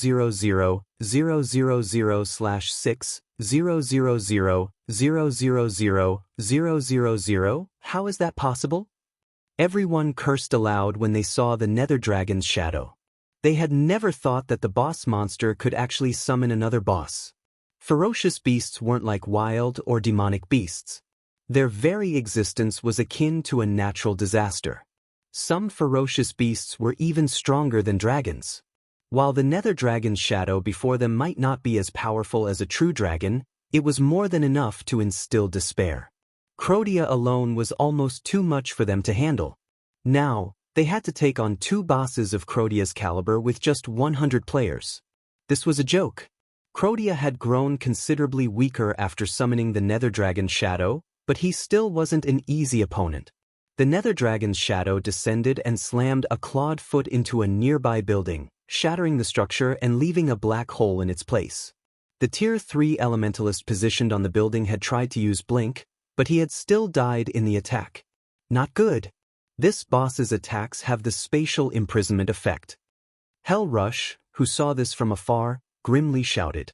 The spatial imprisonment effect was fatal to magical classes and players with teleportation skills. Once a being sealed the space around them, players could only physically evade an attack. However, magical class players had far less dexterity and speed than melee players. With the spatial imprisonment effect, even an ordinary mythic monster could instantly kill Tier 3 magical class players, let alone a mythic-ranked ferocious beast. Just as the Nether Dragon was about to attack another player, a bolt of blue lightning struck its claw. Boom! With the sound of another explosion, the bolt diverted the Nether Dragon's claw into the street, the impact instantly forming a crater. Enraged over the interruption, the Nether Dragon's crimson eyes turned to glare at the figure that had launched the counterattack. Flapping its wings, the dragon's shadow sent a vortex of death energy at its new target. The vortex had a very large AoE and was basically impossible for players to avoid quickly. Wherever the vortex passed, even space shattered. Just as the death vortex was about to reach its target, the player in question raised his pitch-black longsword and swung it down in a vertical arc. The phantom of a gigantic greatsword appeared in the sky, slicing space and the death vortex in half, which then vanished into the void. Guild leader. Stunned, Aqua Rose turned to Shi Feng, the player responsible for the interrupting lightning bolt. The Nether Dragon's death vortex had definitely been more powerful than an ordinary Tier 4 spell, yet Shi Feng had bisected it with a single swing. It was unbelievable. Aside from Aqua Rose, Hell Rush, Blue Rainbow, and everyone else watching from afar were similarly astonished. They were talking about a full-powered attack from a Tier 4 ferocious beast. Even an MT like Cola would die instantly if he tried to block such an attack, yet Shi Feng had countered it. Just how high was the swordsman's strength? Don't panic, everyone. Continue attacking Crodia. I'll distract this nether dragon, Shi Feng instructed, glancing at the players nearby. In truth, even he had been surprised by the power of his attack. He had thought he'd be lucky just to block the death vortex, yet his Lightshadow had shattered it. He had to admit that his upgraded Abyssal Blade was perfectly suited for the mana technique. Shi Feng's command rekindled everyone's confidence, and they resumed their responsibilities. Although the Nether Dragon had killed a few players, team members quickly filled the vacant spots. They still had several hundred Tier 3 players on standby outside of Crodia's influence, so they had no worries about lacking manpower. For a time, one man and one dragon fought in the air, repeated shattering space around them. This looked nothing like a fight between a player and a monster, but a decisive battle between two heaven-defying monsters. Meanwhile, it was business as usual as the rest of the team kiked Crodia around the city, steadily chipping away at his HP. Of course, they weren't careless in their attacks. After all was said and done, Shi Feng was only a player. Even with healer's support, there was a limit to his stamina and concentration. His fight with the Nether Dragon was insanely intense, and neither his stamina nor his concentration would last long at this pace. The team was in a race against time. Fortunately, the density of the death energy surrounding Crodia had decreased significantly after he had summoned the Nether Dragon's shadow, which, in turn, lowered the City Lord's magic resistance. This considerably increased the team's total DPS. However, Crodia had begun to launch even fiercer attacks. Every hit shattered a building and killed anyone caught unprepared. As a result, the team steadily lost members. Even as players died, however, Crodia's HP gradually decreased. 40%, 20%, 10%. Finally, when Crodia's HP fell to 1%, the Nether Dragon's shadow roared and transformed into over a dozen streams of death energy that returned to the final boss. Don't you dare think you can heal him. The sudden development didn't surprise Shi Feng in the least. This was Crodia's trump card, which he would use when he was on the brink of death. Each stream of death energy could restore 3% of the superior Mythic's HP. To make matters worse, Crodia would summon the Nether Dragon's shadow once more after the healing process ended. This move had abruptly ended many superpowers raids in the past. Shi Feng quickly activated the Abyssal Blade's Darkness Domain and executed Sword's Orbit, using the 36 streams of Power of Darkness to prevent the death energy from approaching the City Lord. Quick! Attack with everything you've got! I can't hold them back for long. Shi Feng shouted as the streams of death energy began to move faster. Players didn't have the power to destroy this death energy. They could only do their best to stop the energy from reaching the boss, but as more time passed, not only would the death energy move faster, but these streams would also multiply. Read latest chapters at Wuxia World. The attack! Zhao Yueru and the others shouted as they desperately bombarded Crodia with whatever spells they had available. They only had a small amount of mana remaining, and they had exhausted all of their powerful moves. All they could do was manipulate their mana to increase their spells' power and accuracy. 0, 5%, 0, 3%, 0, 1%, boom. With one last explosion, Crodia transformed into a thick cloud of death energy, rapidly dispersing from the alley and spreading throughout Poison City. The team's survivors then heard the sounds of multiple system notifications. Chapter 2583, Clear Reward, S-Rank Rating System. Congratulations! You are the first team of players to complete Poison City's Secret Land Crusade. Rewarding level +1, 50 free mastery points, 5 legacy skill points, 1 exotic legacy potion, 20 God's Domain reputation points, and 40 Poison City reputation points. System. Congratulations! You are the first team of players to challenge Poison City while below level 120 successfully. Rewarding 100 Poison City reputation points. System. Congratulations! Your Poison City reputation has reached 100 points. Unlocking Poison City Exchange Merchant. You may now purchase Poison City's specialty items. System. Congratulations! For completing the inferior legendary quest, Beginning of the End, in one day, you've received an S-Rank Clear rating. Rewarding level +1, 10 legacy skill points, and 1 silver legacy treasure chest. The series of system notifications momentarily stunned every survivor on the team. These rewards were simply too abundant. Even without the quest rewards, Crotia had awarded enough EXP to add another 40%, at least, to everyone's experience bars. Including the various quest rewards, everyone on the team rose by at least 2 levels. Even the players that had fallen in the battle and later resurrected had reached level 114. These rewards just saved us more than a fortnight of grinding and dungeon raids. If the others back in the guild find out about this, they'll likely die from envy, one of Dark Rhapsody's main force members said as he looked at his own level and available legacy skill points.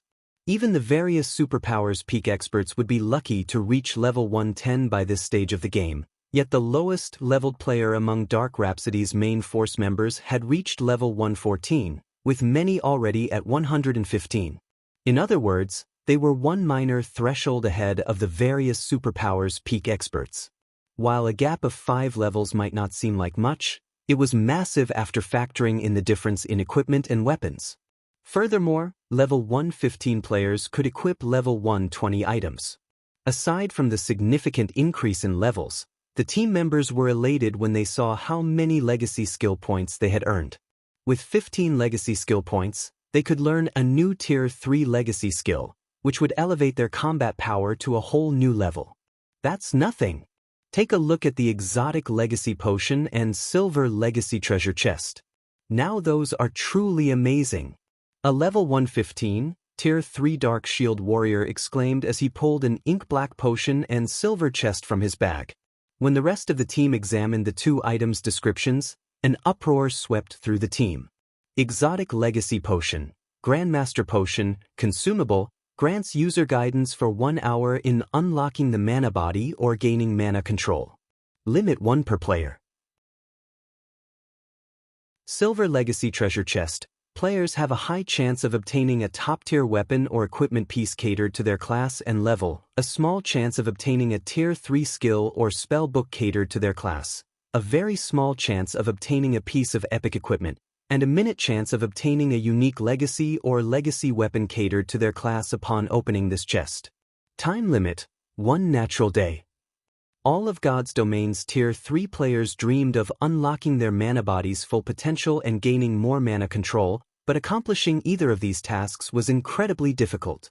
Even now, the various superpowers hadn't found a reliable method to accelerate the process and had to rely on their members' talent and skills. And yet, these players had just received a potion that offered an opportunity to make significant progress in both challenges. This was an astoundingly rare opportunity. If they took advantage of this opportunity properly, they might even become peak or apex experts in God's Domain. The silver legacy treasure chest was just as astronomically valuable.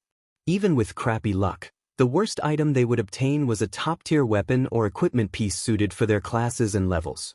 Such a weapon or piece of equipment would provide a massive boost to their combat power, and if they got lucky, they might even acquire a piece of epic equipment. When the guild leader finds out about our rewards after working with Zero Wing, he'll likely laugh himself mad, blue rainbow said, sighing ruefully as she gazed at the opened treasure chest before her. Her silver legacy treasure chest had granted a piece of level 115 dark gold equipment, yet this was the worst possible outcome. Dark Rhapsody had sent over 100 members to participate in Zero Wings expedition, which meant that their team would return with more than 100 pieces of level 115 dark gold equipment, and that was if everyone had bad luck. To secure such a haul, they'd have to repeatedly raid level 115 team dungeons for more than 20 days. After all, only 100-man Hell Mode team dungeons and above had a chance of dropping dark gold equipment, and the drop rate wasn't even 100%. Yet, they had only tagged along with Zero Wing for a little over 3 days and gained such a bountiful harvest. When she reported this to her guild leader, he'd assumed she was delusional or was acting as a spy for Zero Wing. The situation even dumbfounded Shifeng. The rewards are so abundant? Shifeng could not believe his eyes as he read the system notifications. Unlike everyone else, however, Shifeng wasn't focused on the exotic legacy potion or silver legacy treasure chests. Instead, the amount of Poison City reputation points awarded and the fact that they had unlocked the city's exchange merchant had caught his attention. Normally, earning Poison City reputation points was an incredible challenge. Players could only earn so many points by killing the final boss during the Secret Land's first clear. Subsequent kills yielded far less. Hence, players would need a very long time to gain enough points to get access to the exchange merchant. However, once the merchant had activated, players could purchase Poison City's specialty potions, potion recipes, and forging designs for weapons and equipment with magic crystals. The most famous of Poison City's specialty potions had to be the Misfortune Potion. Each bottle cost 1,000 magic crystals. When consumed, players had a 30% chance to gain a 12-hour mana boost, a 60% chance for no effect at all, and a 10% chance to suffer 3 hours of mana deficiency. Unlike the exotic legacy potion, players could consume as many misfortune potions as they wished. Read latest chapters at Wuxia World. Once players had activated Poison City's exchange merchant and had enough magic crystals, quickly unlocking their mana body's full potential was entirely possible. Unfortunately, the Misfortune Potion was bound on purchase. In other words, only the players that had earned enough Poison City reputation points would have the privilege of using the potion. This was why the various superpowers of Shifeng's previous life had desperately raided Poison City again and again. Now, however, Shifeng's entire team had access to this highly sought-after privilege after clearing the city once. Once he suppressed his excitement over activating the exchange merchant, Shifeng glanced at the last system notification, which only he had received. System, congratulations. For completing the inferior legendary quest, Beginning of the End, with an S-rank clear rating, you have been awarded the Disaster Blade. You may seek out the Crimson-Eyed Sword Saint for legacy guidance once or request the Sword Saint strengthen the Disaster Blade. You have 5 minutes to decide. Chapter 2584, Final Decision. Road to Tier 4. Shifeng could not help but hesitate when he saw the system notification. Both the Legacy Guidance and the Disaster Blade Strengthening were incredibly rare opportunities. Not only would the Legacy Guidance help players unlock their mana body's full potential, but it would also help them reach beyond the 100% threshold. The knowledge a titled Sword Saint like Elvos had was especially valuable. With the Tier 6 gods in seclusion, a titled Sword Saint stood at the very apex of God's domain's powerhouses. Of course, the chance to strengthen the awarded weapon was just as precious.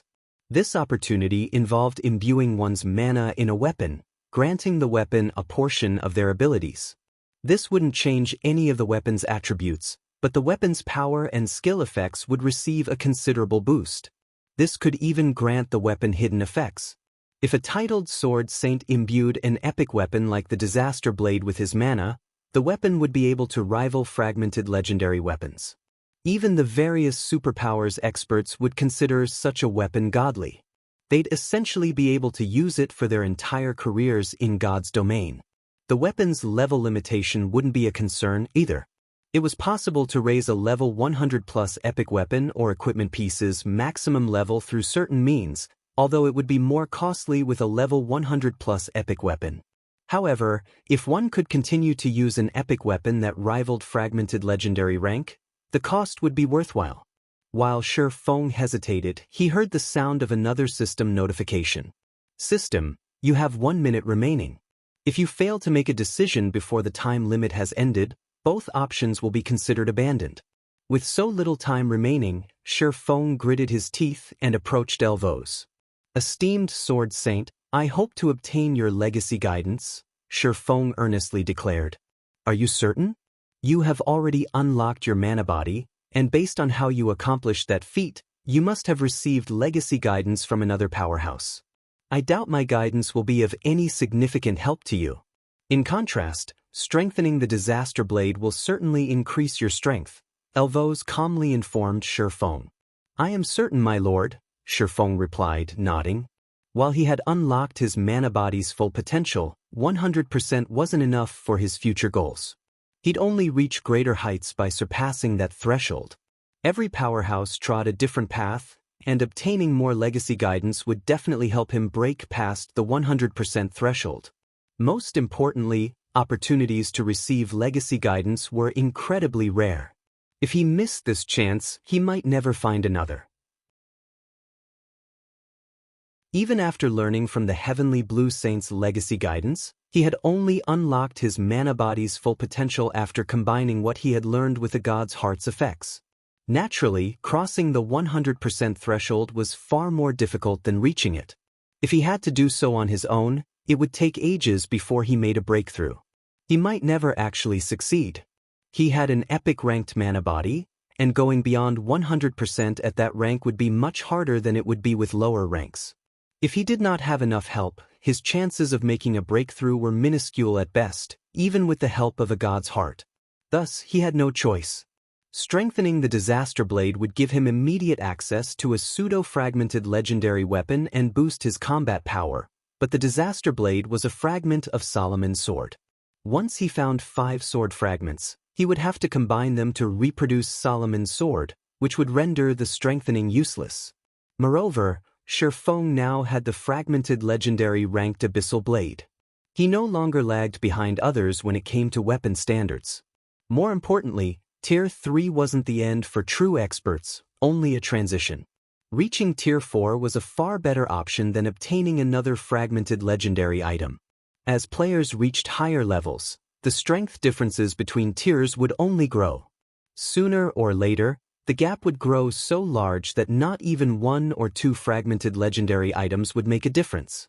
Shi Feng had also reached level 117, only 3 levels away from the level 120 threshold. Level 120. Naturally, the Tier 4 promotion quest would be much harder than the Tier 3 quest. The two weren't even on the same level. The Tier 3 promotion quest would be like a normal mode party dungeon, while the Tier 4 quest would be as challenging as a 100-man, Hell mode team dungeon. There was a qualitative difference between the two. Most mainstream experts were capable of reaching Tier 3. Even if they couldn't do it at level 100, they could complete the quest after reaching level 120 or level 130. Tier 4, however, was a different story. If one truly couldn't complete their Tier 4 promotion quest, they'd never do so, even after reaching level 200. Because of this, Tier 4 experts had been incredibly rare in the past, even among the various superpowers. Anyone that successfully reached Tier 4 instantly became a guild upper echelon. Moreover, completing the Tier 4 promotion quest took a very long time. According to the statistics players had collected in the past, completing a Tier 4 promotion quest could take anywhere between 1 and 2 months. However, Shi Feng also had to face the Silver Divine Dragon, Audiobook's trial, so he was in a rush. If he couldn't reach Tier 4 before he had to undertake the Divine Dragon's trial, his chances of clearing the trial would be all but 0. Unfortunately, he couldn't afford to lose Audiobook due to the many benefits the Divine Dragon's companion enjoyed. It had also helped him secure a foothold on the Western continent. In his current state, Shi Feng estimated that his chances of completing the Tier 4 promotion quest were only around 10% or 20%. He had no choice but to grab a hold of whatever opportunities that would help him increase his chances as soon as possible. "It seems you have already decided on your path," Elvos said, and he seemed to look at the swordsman before him in a different way. He no longer viewed Shifeng as a weaker being, but as an equal. He then retrieved a crystal ball and handed it to Shifeng, saying, "This is the experience I have gained over the years. I hope it will be of some help." After handing Shifeng the crystal ball, Elvos transformed into a streak of light and vanished from Poison City. The two Tier 4 NPCs who had accompanied him also disappeared, and the dull gray longsword Crodia had wielded returned to the fountain. Removing the disaster blade from the fountain, Shifeng stored it in his bag. He had no intention of using the weapon at all. Unlike ordinary weapons, the disaster blade would convert its user's mana into dense death energy, which would affect everyone that came into contact with it, aside from the user. Just having the weapon passively equipped would influence the carrier's surroundings. The weapon's properties made it utterly unsuitable for ordinary players. Only dark players that preferred to work solo could wield the blade properly. This was another reason that Shifeng had declined the chance to strengthen the disaster blade. Read latest chapters at Wuxia World. "You, guild leader, we've finished collecting the boss's loot," Aqua Rose excitedly reported once Shifeng had finished his conversation with Elvos. "We've gained quite a harvest this time. Aside from the fragmented legendary ranked mage robes, Undead's Will, we've acquired 2 epic weapons, a staff and a dagger. The complete nether set, a tier 3 set equipment for magical classes, also dropped, as well as a bunch of materials and recipes.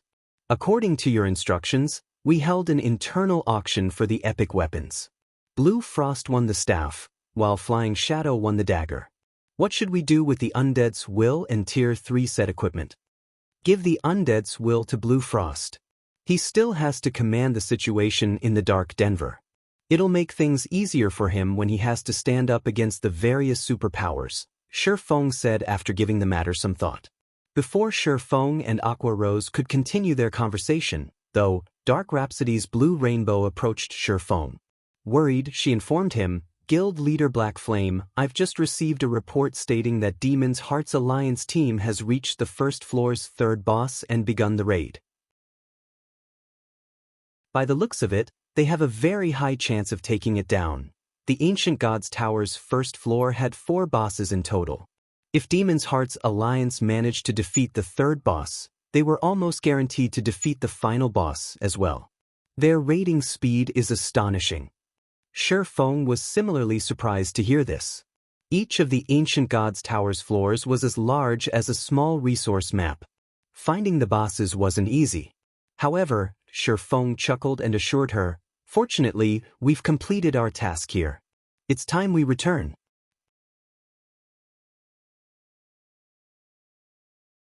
Chapter 2585. Small Problem. Raid begins. Cold Spring Forest, Stone Forest City. After acquiring the disaster blade, Shifeng decided to leave Poison City immediately, using a return scroll to teleport back to Stone Forest City's Freedom Hotel. As he and his team appeared in the hotel lobby, they attracted a lot of attention from the hotel's guests. Although most of the team members had hidden their statistics and auras under black cloaks, some hadn't. As a result, a heavy pressure bore down on the players in the lobby when the team returned. It was even stronger than that of level 110 Great Lords, with some players radiating even more pressure than level 110 Grand Lords. Crap, aren't these players' auras a little too strong? They feel even stronger than superpowers teams I've met before. Who are these people? Look, those NPCs are acting so respectfully before the swordsman in the lead. Could that be the grinding team Black Flame led out of the city earlier? You might be right. Usually, those NPCs are even indifferent toward gold members. I suspect they'd only show respect to someone of Black Flame's standing. The players in the lobby fell into a heated discussion about Shifeng's team, and many independent players watched on in envy. Now that Zero Wing controlled the Dark World's teleportation gate, Stone Forest City was officially a sacred leveling ground for regular players. Countless players from various kingdoms and empires swarmed toward the city. Just entering the city had become a problem, not to mention renting a room in the Freedom Hotel. Zero Wings members, however, did not have these problems. They didn't have to stand in line to enter the city or fight for a room in the Freedom Hotel. Their guild had already reserved rooms for its members.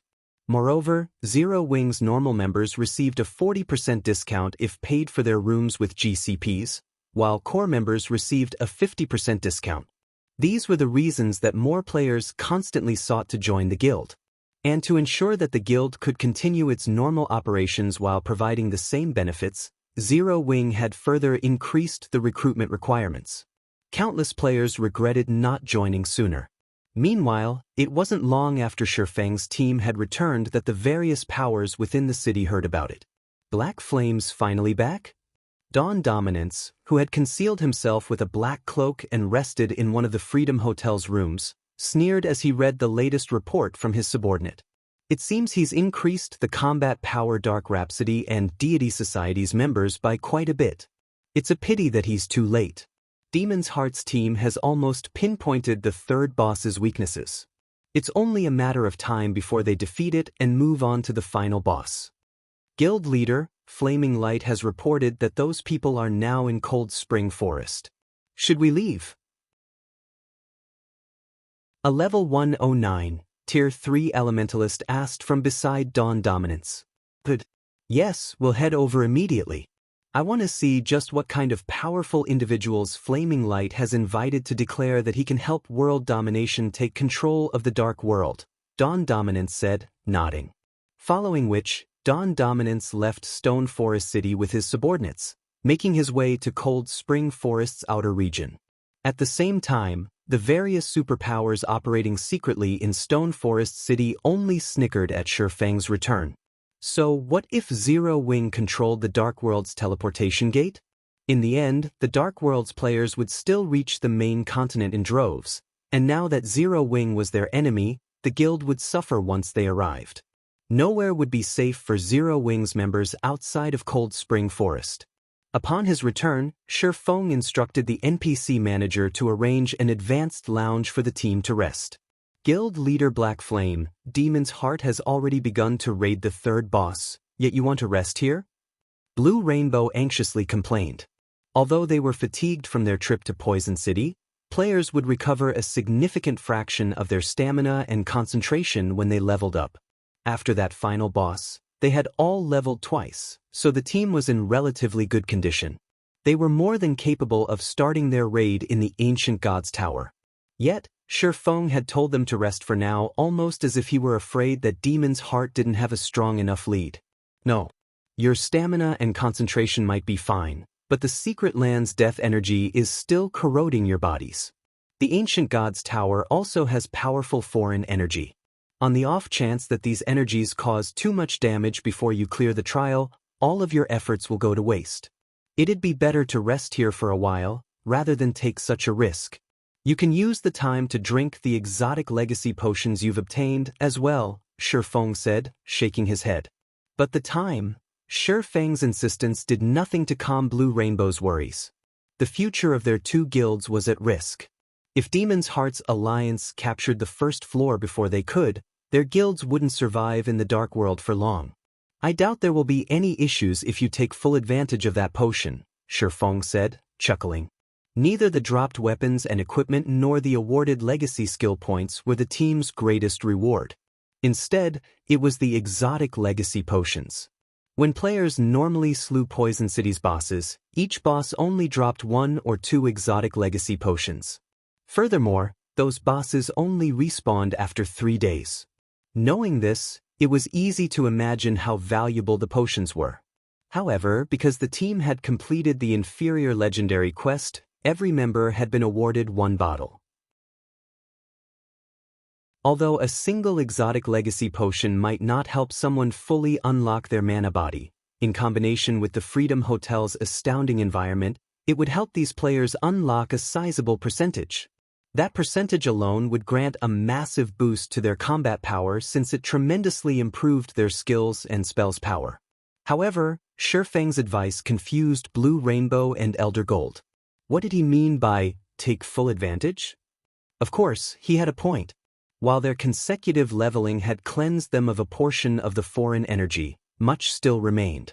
If this energy and the energy within the tower corroded too much of their bodies halfway into the raid, they'd be doomed. Blue Rainbow and Elder Gold immediately stopped wasting time. They instructed all of their players to move to the reserved lounge, rest, and consume the exotic legacy potions. In total, the team rested for over an hour. Once they felt refreshed, Blue Rainbow and Elder Gold hurried toward the Dark World's Ancient Gods Tower with their respective guilds' main force members. By the time the group arrived, another 4 hours had passed. The Ancient Gods Tower had 7 floors and was over 1,000 meters tall. Players, whom the Dark World's various powers had stationed to guard the entrance, didn't try to stop the group when Blue Rainbow and Elder Gold arrived. They simply stepped aside and let the force enter the tower, notifying the team within of their arrival. Meanwhile, a 6-meter-tall, level 113 Mythic ranked or lay lifeless before Demon's Heart's team within an ancient city on the Ancient Gods Tower's first floor. Elder Heart, our scouts have located the 4th ancient city, a level 110, Tier 3 Dark Ranger reported, approaching Furious Heart. In addition, our brothers at the entrance have informed me that Dark Rhapsody and Deity Society's members have entered the tower. They've finally decided to show up? The report surprised Furious Heart. How many people did they send? Are Zero Wings members with them? Their team had already defeated the first floor's 3rd boss and located the final boss. He found it surprising that the 2 guilds would bother to show up now. They must have brought powerful support with them and were confident of surpassing the Alliance team's progress. Just a little over 200. We didn't see any of Zero Wings members or the Outside Worlds players among their team, the Dark Ranger reported. Just a little over 200? Have those guilds lost their minds? For a moment, Furious Heart wondered if he had misheard the Tier 3 Dark Ranger. Demon's Heart's alliance had sent over 1,000 Tier 3 experts just to increase their chances of raiding the Ancient Gods Tower. What could a measly 200-plus Tier 3 experts possibly accomplish? Read latest chapters at Wuxia World. Should we send our spies to find out more? The Dark Ranger asked. No need. To think they would dare enter the tower with so few players, do they think this is some kind of playground? Furious Heart said, shaking his head. Chuckling, he continued, let them struggle. They're only fools if they thought they could rely on Zero Wing. Once we finish our raid, we'll make them regret their decision. With that, Furious Heart commanded his team to head toward the final boss. He completely disregarded the matter involving Dark Rhapsody and Deity Society. In the meantime, Dark Rhapsody and Deity Society's main force members stopped before the doors to the Ancient Gods Tower's first floor. All right, let's start the raid. Blue Rainbow exclaimed, glancing over the team.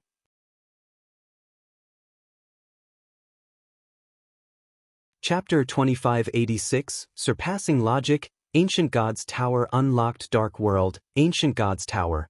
A team of over 1,000 players fought the wandering barbaric ores as they advanced across a gravel wasteland, but due to the high number of the ores, the team's progress was quite slow. From afar, it looked like the team was drowning in a sea of ores. Aside from the area the players occupied, the barbaric ores covered every inch of the wasteland. Barbaric Ore, Humanoid Creature, High Lord, Level 112 HP 57, 000, 000/57, 000, 000, Barbaric or Warrior, Humanoid Creature, Great Lord, Level 113 HP 140, 000, 000/140, 000, 000, Barbaric or Captain, Humanoid Creature, Grand Lord, Level 114 HP 500, 000, 000/500, 000, 000, Elder Heart. Too many monsters are swarming out of the ancient city. If we get any closer, I'm afraid we'll alert the Ore guards on the city walls. One of the Level 110, Tier 3 shield warriors on the front lines called back. Although the first 3 cities had been difficult to raid, none had had this many monsters. The 4th ancient city was home to at least 100,000 ores. If their team hadn't been entirely comprised of Tier 3 experts, these barbaric ores and barbaric or warriors would have long since eliminated them. Why is this city so much harder? Furious Heart frowned, watching the barbaric or captains on the city walls. Gritting his teeth, he commanded, "Everyone, change formation. Prioritize the ores here before we continue." While their team was more than capable of dealing with level 114 Grand Lords, there were more than 30 Grand Lords stationed on the walls. In the outside world, such a force could effortlessly demolish guild towns. There were simply too many ores and/or warriors for a team of their size to handle. With Furious Heart's command hanging in the air, the team moved out of their V formation into a block formation. The MTs and melee players held back the swarming ores, while the ranged players attacked from within the block's inner layer. Once everyone was in position, the team's magic class players began to chant long incantations. More than 100 gigantic magic arrays appeared above the ore force, blotting out the sky. For seconds later, the arrays had taken shape and rained fire, ice, and lightning down on the ores below. Deafening explosions echoed across the gravel wasteland. By the time the last large-scale destruction spell came to an end, the surrounding terrain had transformed. Easily over 4,000 barbaric or warrior corpses littered the deformed land. Nice. A team with plenty of large-scale destruction spells is awesome. I know, right? My usual team only has a few people with Tier 3 large-scale destruction spells, yet we currently have over 100. I doubt even superpowers can field such a powerful team. It's a pity that the tower's monsters don't drop any loot and grant almost no EXP. Otherwise, we would have hit the jackpot. The various major powers experts were astonished at the carnage around them. They knew that Demon's Heart had gone around the Dark World, borrowing manpower from the various major powers to raid the Ancient God's Tower and prioritizing players with Tier 3 large-scale destruction spells. However, only a few players at a time had cast these spells during their prior battles. They hadn't been allowed to cast these spells simultaneously. The shock they felt after watching over 100 large-scale destruction spells go off at once was on a completely new level. The team members also realized how important players with such devastating spells were. They had to admit that these magical class players were walking cannons in large-scale combat. I wonder what Dark Rhapsody and Deity Society's people are thinking. I can't believe they're trying to race us to the final boss with just 200+ players. Their full team is smaller than the number of players we have with Tier 3 large-scale destruction spells, a Tier 3 ranger said, laughing at the destruction around him. I doubt they have any idea how many large-scale destruction spellcasters we have on our team. If they knew, they'd likely just give up, a Tier 3 elementalist added, chuckling. Dark Rhapsody and Deity Society were formidable guilds in the Dark World, but they weren't strong enough to compete with the combined might of the other world's various major powers. Even the weakest member on the Alliance team was a Refinement Realm expert in full level 105 fine gold equipment. Even the various superpowers only had a few experts with such high equipment standards, yet every member of the Alliance team wore such equipment. How, exactly, did Dark Rhapsody and Deity Society plan to compete with them? Enough chit-chat. We need to eliminate these barbaric ores quickly. If we take our time, and they respawn during the boss fight, we'll be in trouble.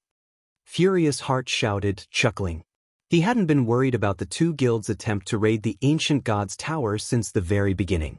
Not even Zero Wing could help them now. Not only did the Alliance team consist of peak combatants from the Dark World's various major powers, but it also had support from the main continent's various superpowers. Finally, after over a dozen hours of fighting, Furious Heart and his team had obliterated the barbaric or army on the gravel wasteland and in the ancient city. Now, only the final boss and a few guards remained. Barbaric or king, humanoid creature, archaic species, mythic, level 114 HP 3,500,000, 000/3, 500, 000, barbaric or guard, humanoid creature, specialized Grand Lord, level 114 HP 600, 000/600, 000. When they saw the barbaric or king and 8 barbaric or guards in the ancient tower within the city's heart, Furious Heart and his companions gasped. An ordinary mythic boss was already a major challenge due to their incredibly high basic attributes and combat standards. However, a mythic-ranked archaic species was even more powerful in both regards. Meanwhile, the system would enhance one aspect of specialized monsters. In other words, they could transcend tiers in a specific way. Hence, specialized Grand Lord's combat power could sometimes rival that of ordinary mythic monsters. Now, their team had to face 8 pseudo-mythic monsters, and including the boss, a total of 9 Tier 4 opponents. This force could even destroy guild cities. Elder Heart, the guards and the boss are too close to each other. If we attack one, all 9 will respond, a level 110, Tier 3 assassin from World Domination warned, frowning. Then we have no choice but to fight them all at the same time. Once we begin, lure the 8 monster guards aside and kill them first.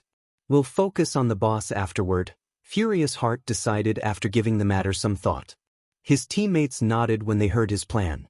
While quite a few mobs surrounded the boss, they had over 1,000 players and could easily afford to split up their combat power to distract the boss, while the rest finished off the guards, who had significantly less HP. Once the plan had been agreed upon, everyone got to work. Read latest chapters at Wuxia World. Just as the team's MTs were about to split up and lure the boss and its 8 guards, however, they all heard the sound of a series of system notifications. Ancient Gods Tower Region System Announcement. A team has successfully completed the trial of the Ancient Gods Tower's first floor. The teleportation arrays on the first floor have now been unlocked. Ancient Gods Tower Region System Announcement. A team has successfully completed the trial of the Ancient Gods Tower's first floor. All players on the first floor will be automatically teleported to the first floor's inner sanctum in 3 minutes. Please make the necessary preparations. How is this possible? After hearing the system announcements, the central tower went quiet.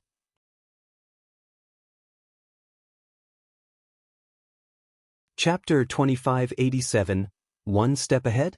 Frightening levels. We haven't even started on the boss, yet the trial's been cleared? Did another team get ahead of us? Did some power send a team into the tower in secret before we got here? Impossible. No one can field a team powerful enough to clear the tower without anyone noticing. No one on the Alliance team could believe their ears when they heard the system announcement. At the same time, they all wondered which team had just conquered the Ancient Gods Tower's first floor. But even after racking their brains for a long moment, they couldn't think of anyone who could pull it off. They had first-hand experience with the first floor trial, so they knew just how challenging it was. Not only would a team need at least 1,000 Tier 3 Refinement Realm experts, but they'd also have to be fully armed with top-tier equipment. Their Alliance team had even been forced to borrow their top-tier weapons and equipment from the main continent's various superpowers. Procuring enough of these items was simply impossible for the Dark World's various major powers. Could it be Dark Rhapsody and Deity Society's team, Elder Heart? The level 110, Tier 3 assassin from World Domination wondered. Impossible. Furious Heart's reply was instinctive. They only entered the tower less than half a day ago. With just 200+ players, they won't even be able to handle the outer area's monsters, much less the monsters within the 4 ancient cities. I guess you're right. Even with top-tier equipment, they'd need a lot of time to figure out the boss's patterns and weaknesses. They'll be lucky to raid the first boss so quickly, not to mention all 4, the assassin said. He silently scolded himself for being stupid enough to think Dark Rhapsody and Deity Society could be responsible for capturing the first floor. Since they couldn't do it, who just did? Everyone in the Dark World knew that Dark Rhapsody, Deity Society, and World Domination were the 3 strongest guilds in their other world, and no other guild could compare.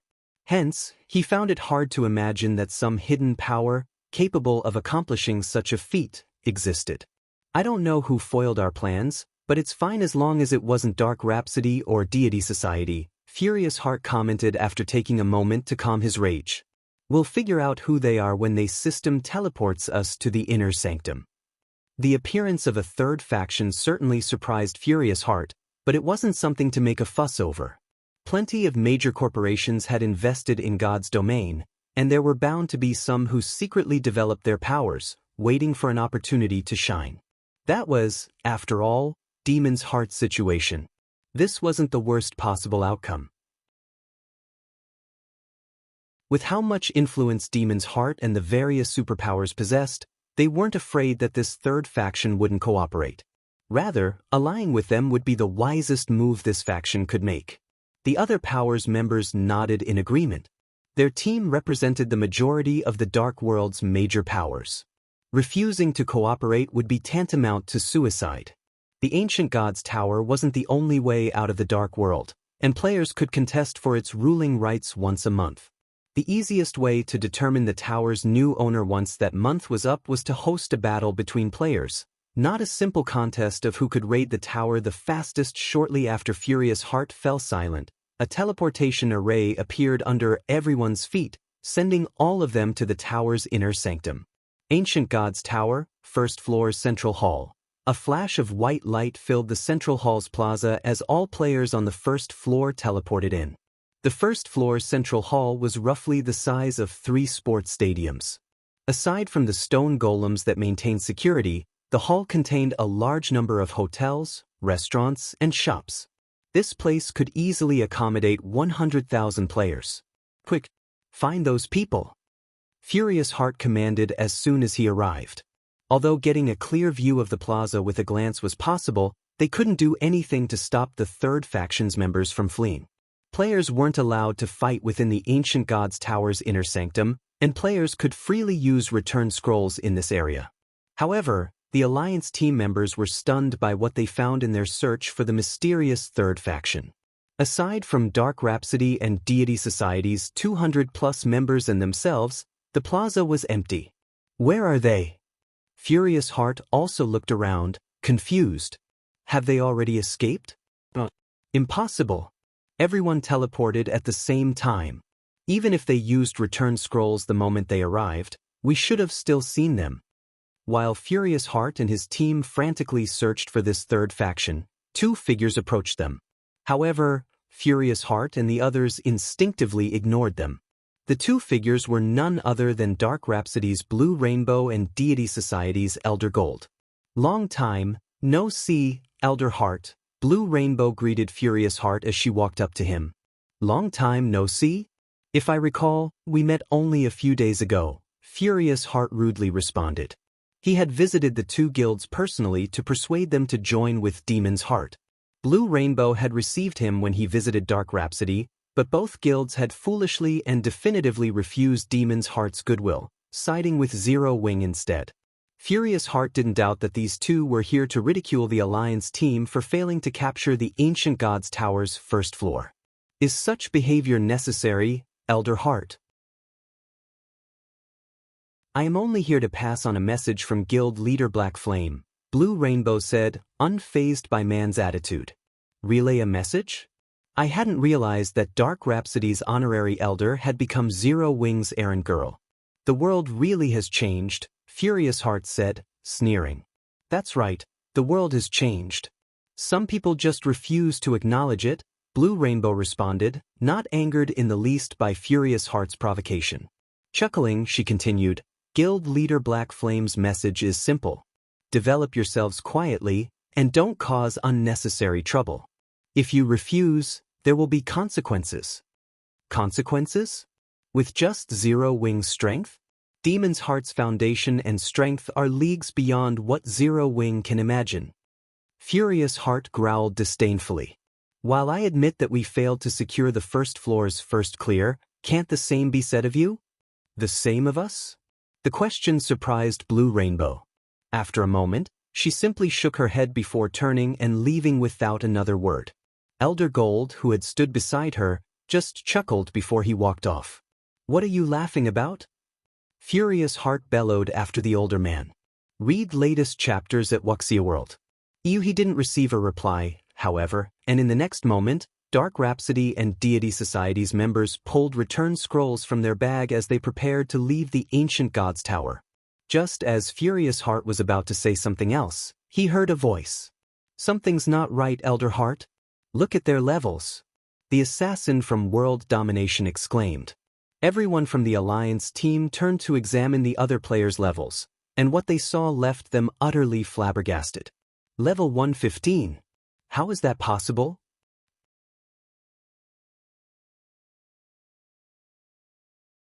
Chapter 2588, Inhuman Abilities, Dark World Shaken.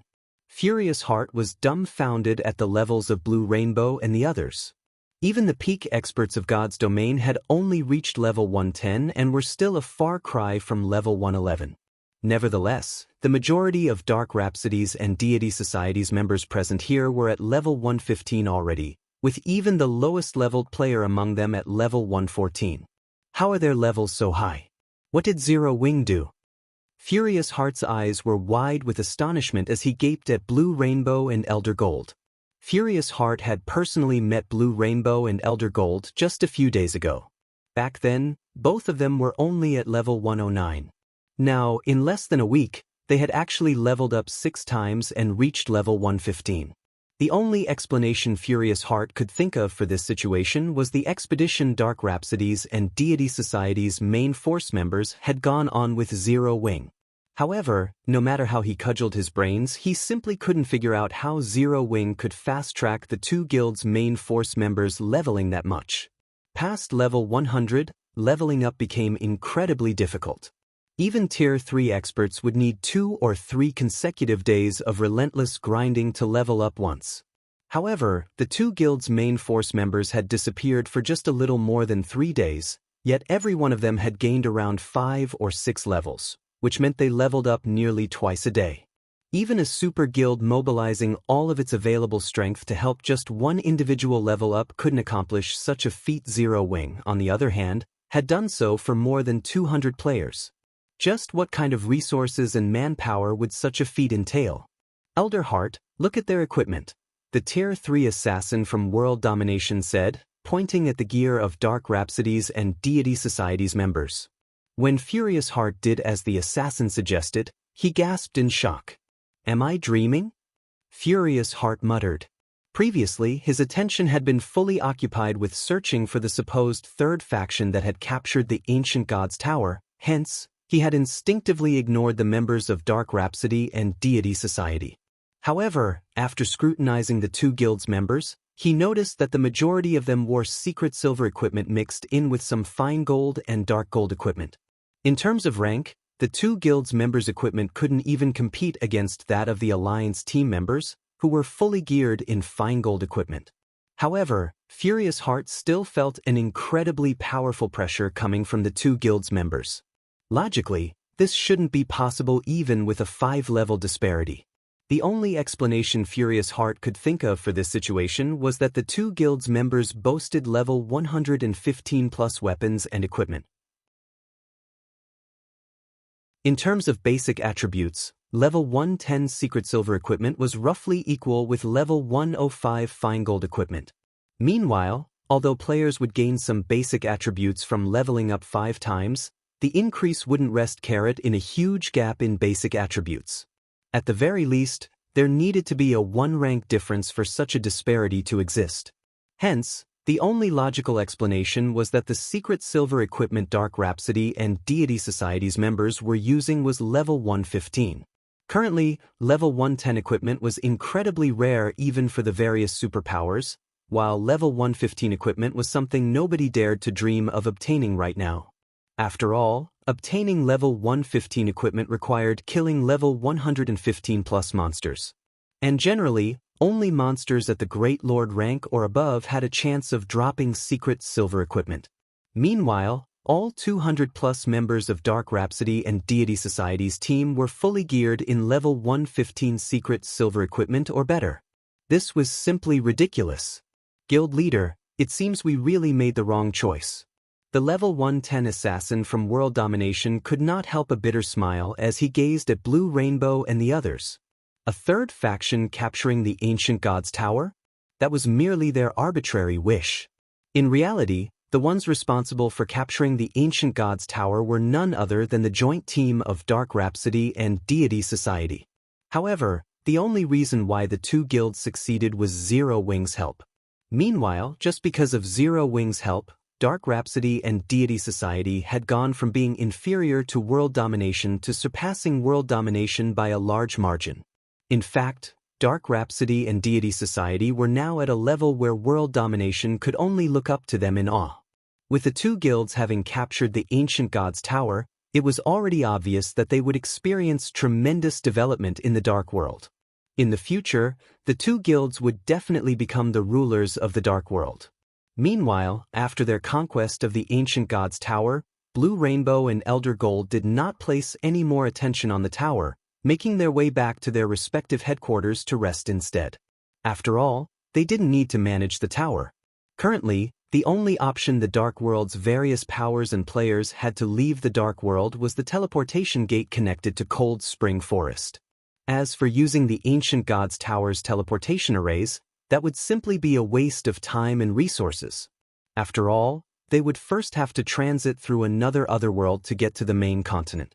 Shortly after Blue Rainbow and the others left the Central Hall, news of Dark Rhapsody and Deity Society capturing the Ancient Gods Tower also started spreading like wildfire across the entire Dark World. For a time, the Dark World was in an uproar. How is this possible? Didn't they say that Demon's Heart allied with the various major powers to raid the Ancient Gods Tower? Those two guilds are that strong now?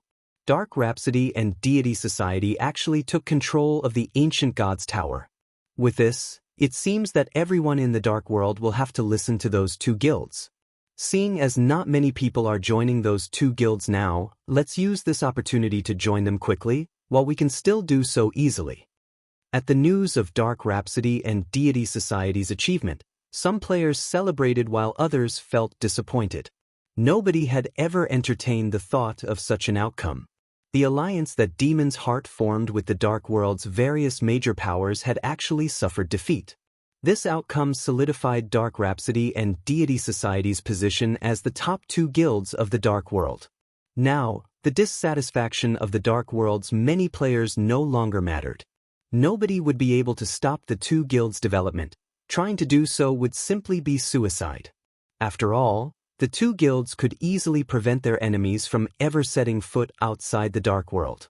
While players could grind and level up inside the Dark World, it was sorely lacking in level 100+ resources. Players restricted to grinding in the Dark World would experience extremely slow leveling speeds. If this situation continued over a long period, the gap between the two guilds' members and those barred from leaving the Dark World would only widen. Meanwhile, among the Dark World's players, the ones most surprised by this outcome would have to be the members of Dark Rhapsody and Deity Society, especially the upper echelons and guild leaders of the two guilds. However, what truly surprised the upper echelons and guild leaders of the two guilds wasn't the successful capture of the Ancient Gods Tower's first floor but the levels and equipment of Blue Rainbow, Elder Gold, and the others. With such levels and equipment, no power would be capable of contending against their two guilds even on the main continent, much less in the Dark World. However, only Blue Rainbow, Elder Gold, and the members of the two guilds' main forces knew that, in reality, their greatest gains from partnering with Zero Wing weren't these things but the exotic legacy potions they obtained. Due to the exotic legacy potion and the Freedom Hotel's effects, every member of their team had successfully unlocked 40% of their mana body's potential on average. As for Blue Rainbow and Elder Gold, the two of them had even managed to release 60%, only 40% away from fully unlocking their mana bodies. Cold Spring Forest, Stone Forest City, Freedom Hotel. Guild Leader, this is terrible. Now, not only have Dark Rhapsody and Deity Society taken control of the Ancient Gods Tower, but their main force members are also far ahead than ours in both levels and equipment. At this rate, I'm afraid. A level 110, Tier 3 assassin from World Domination said worriedly to Dawn Dominance, who was currently resting inside the Freedom Hotel, through a video chat. It seems I really underestimated Zero Wing. I never thought that it would possess such capabilities. Those two guilds sure have found themselves a powerful backer this time, Dawn Dominance remarked, his mood indescribably calm despite having read his subordinate's report regarding Dark Rhapsody and Deity Society's achievements. His reaction made it seem as if this matter was completely unrelated to him. In fact, a faint smile even graced his face right now.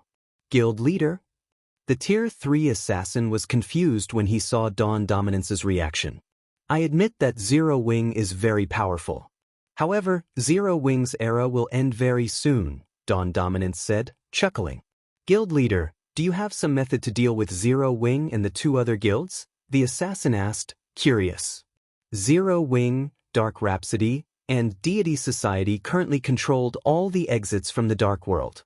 The daily growth of the three guilds was no laughing matter. He found it truly hard to imagine that world domination had some way to oppose Zero Wing. Take a look at this, Dawn Dominance said, his smile widening as he took out a dark gray crystal ball and displayed it through the video chat. As soon as Dawn Dominance took out the crystal ball, the space around it started darkening, the corrupted space giving off an indescribably strange feeling. In fact, even space itself started cracking, due to the evil energy the crystal ball released. What dense energy! It can practically rival the energy in 7 luminaries crystals. The assassin exclaimed in shock.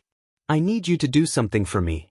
Take this crystal and harvest the lives of the Dark World's players.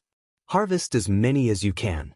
Once this crystal has collected enough energy, it'll be the end of Zero Wing and those two other guilds.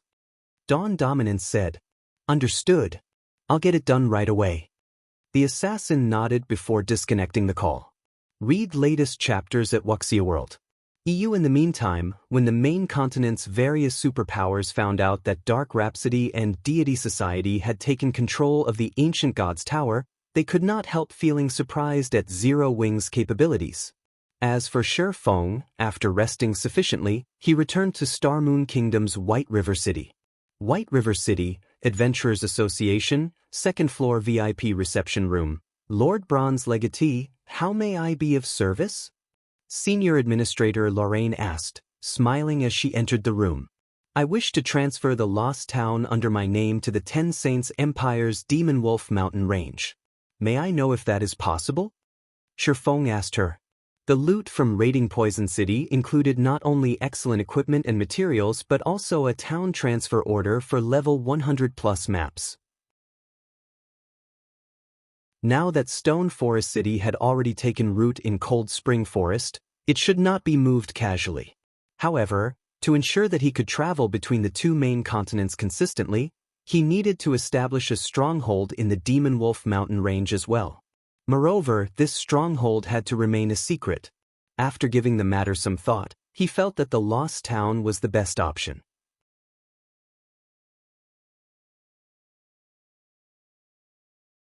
Chapter 2589, Medium Teleportation Point. The Lost Town served as Zero Wing's secret stronghold for nurturing talents. Even now, very few guild members knew of its existence. Generally, only core members with great potential had the qualifications to set foot into the town. Moreover, these core experts needed to undergo multiple inspections before receiving the approval to enter the Lost Town. After all, the Extraordinary Tower's function was simply crucial. Now that Feng wished to establish a stable teleportation point inside the Demon Wolf Mountain Range, the Lost Town was his best option. Firstly, the teleportation point linking the two main continents could not be disclosed to too many people. Hence, the stronghold established in the Demon Wolf Mountain Range should have as few players operating within it as possible. Secondly, the size of the stronghold should not be too large, to limit the manpower and resources required for its upkeep. Otherwise, concealing it would be very difficult. Other powers keeping an eye on Zero Wing would definitely grow suspicious if a significant portion of the guild's funds was disappearing for no good reason. The Lost Town fulfilled both conditions perfectly. Of course, the act of transferring a guild town to a level 100+ neutral map was also incredibly insane. After all, the dangers lurking in level 100+ neutral maps were no laughing matter. If the guild town in question lacked sufficient defenses, it might not survive the first monster tide that assaulted it. However, with Zero Wing's current strength, so long as Feng did not move the Lost Town too deep into the Demon Wolf Mountain Range, defending it from the periodic monster tides was still feasible. Lord Bronze Legatee, Transferring your town to the Demon Wolf Mountain Range is very dangerous. Once your town is transferred there, it will no longer be protected by any kingdom or empire. Are you sure you wish to go through with the transfer? Lorraine asked. I'm sure, Shifeng replied with a nod. Very well.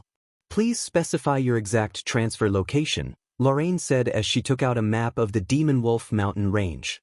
Let's move it here, Shifeng said as he pointed at a gravel hill in the Demon Wolf Mountain Range's inner area.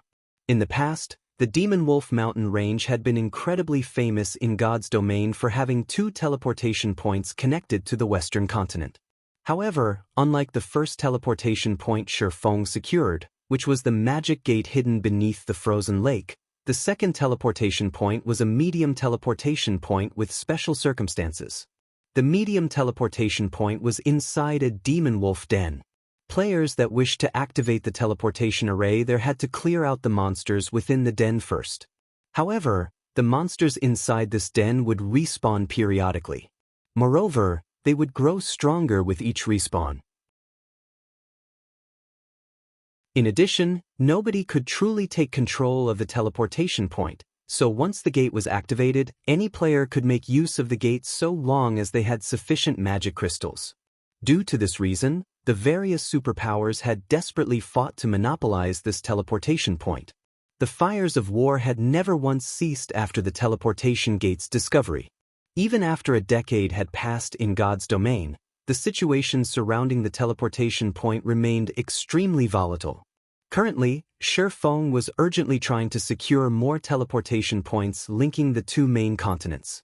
However, he would need to invest a lot of time if he wished to activate and secure the other teleportation points he knew of, as activating those teleportation points involved a series of quests.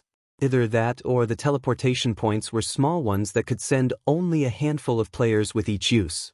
Hence, the medium teleportation point located in the Demon Wolf Mountain Range was his only option. Moreover, the Demon Wolf Mountain Range's medium teleportation point was in a level 120+ area, which was still a blind spot for current superpowers. He could use this opportunity to thoroughly stabilize his rule over the area. Thus, going for this teleportation point wasn't a particularly bad choice. Location verified. Please produce your town transfer order. In addition, you have to pay a transfer fee of 80,000 gold, Lorraine said. Once you complete the payment, we will transfer your town to the desired location as soon as possible. 80,000? Shifeng was astonished at this price. Although transferring guild towns and cities to level 100+ neutral maps generally cost a lot of money, the transfer fees were scaled, based on the target's rank. Meanwhile, the lost town was merely a basic town, yet it cost 80,000 gold to transfer it to the Demon Wolf Mountain Range's inner area. This was completely outside of his expectations. If he were transferring a basic city instead of a basic town, the transfer would most likely bankrupt him. That's right. Not only is the location you have selected far, but it is also somewhat special. Hence, the transfer fee is slightly more expensive. However, please rest assured that the additional charges we collect are fair and reasonable, Lorraine said, smiling. Alright, here is the town transfer order and 80,000 gold, Shifeng answered as he passed the document and the funds to Lorraine. He inwardly celebrated the fact that Stone Forest City had been raking in the profits recently. Despite the substantial increase in Zero Wing's daily expenditure due to the number of guild experts increasing to 220,000, the guild still managed to save up a liquid fund of 170,000 gold. Otherwise, he really wouldn't have been able to afford the transfer fee this time. Payment received. The transfer will be done in 30 minutes. You have 1 day to complete the handover procedures. Our security personnel will leave the site after 1 day, so please complete the handover procedures as soon as possible, Lorraine reminded after receiving payment. At the same time as Lorraine finished speaking, the lost town, in the distant Boneless Land, suddenly disappeared. Now, only a bunch of confused Zero Wing members remained in the barren wasteland. And in no time at all, Shifeng received a call request from Aqua Rose. Guild leader, big trouble. The lost town disappeared. Aqua Rose reported anxiously. The Lost Town was Zero Wing's secret training ground for nurturing expert players. Although the town currently housed only several hundred players, all the experts that successfully reached the Truth Realm were more adept at fighting against monsters than even Refinement Realm experts. The only problem was that the players being nurtured at the Lost Town were all very low-leveled newcomers. The majority of them hadn't even reached level 100 yet, much less Tier 3. Nevertheless, so long as these players caught up in levels and tiers, they would become mainstays of Zero Wing. And with the help of these players, Zero Wing would finally gain the qualifications to stand toe-to-toe with the various superpowers. Hence, the Lost Town's sudden disappearance would have a significant impact on Zero Wing's future development. "It's fine. I did it," Shifeng said, chuckling. Shifeng's words confused Aqua Rose. "You made it disappear?"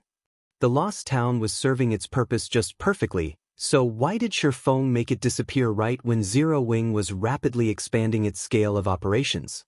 The guild needed to nurture plenty of expert players to ensure normal operations. "Mitchum, I transferred the Lost Town to the Demon Wolf Mountain Range's inner area. In the future, we wouldn't have to worry about the trainees sacrificing their levels to improve their combat standards," Shifeng said, nodding. "The Demon Wolf Mountain Range's inner area? Isn't that a level 120 grinding spot?" Aqua Rose's eyes widened in shock when she heard Shifeng's statement. She felt that he was simply insane for carrying out the transfer. Level 100+ maps were incredibly dangerous. This was especially so for the Demon Wolf Mountain Range. Transferring Stone Forest City into Cold Spring Forest had been incredibly risky. Fortunately, there was the Night Division. With the Night Division's strength and the city's defensive capabilities, they were able to cope with the monster tides. In fact, the Night Division even took the initiative to wipe out any approaching monster tides. The Lost Town, on the other hand, was only a basic town. Its defensive capabilities were pitifully weak. Even though Zero Wing had strengthened the town repeatedly and constructed plenty of defense turrets and arrow towers as well as a defensive wall, the Lost Town was still a basic town.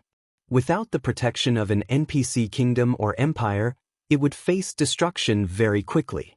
"Relax. It should be able to hold against the monster tides," Shifeng said, understanding Aqua Rose's concern. "But that's a level 120 neutral map." Despite Shifeng's reassurance, Aqua Rose still could not help worrying.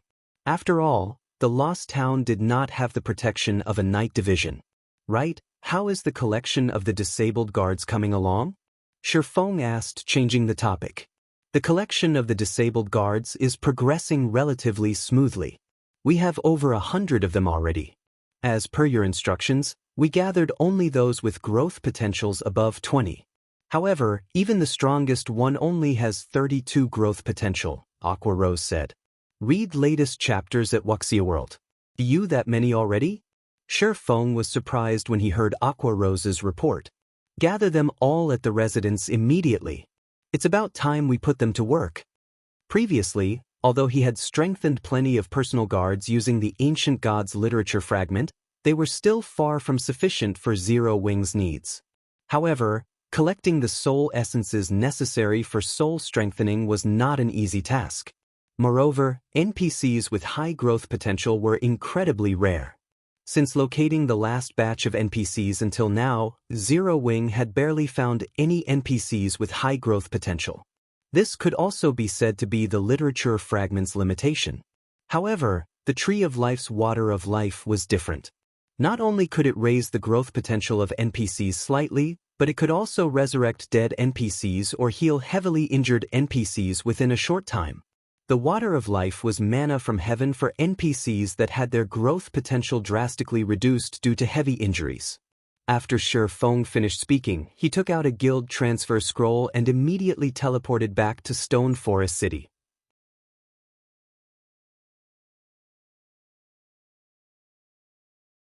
Chapter 2590 Water of Life's effects. Stone Forest City, Zero Wing's residence. Inside the residence's large conference room, over 100 NPCs exuding despondent and listless auras currently stood in line. These NPCs were either crippled or civilians with extremely weak life auras. As for clothing, They wore either battered armor or tattered linen clothes.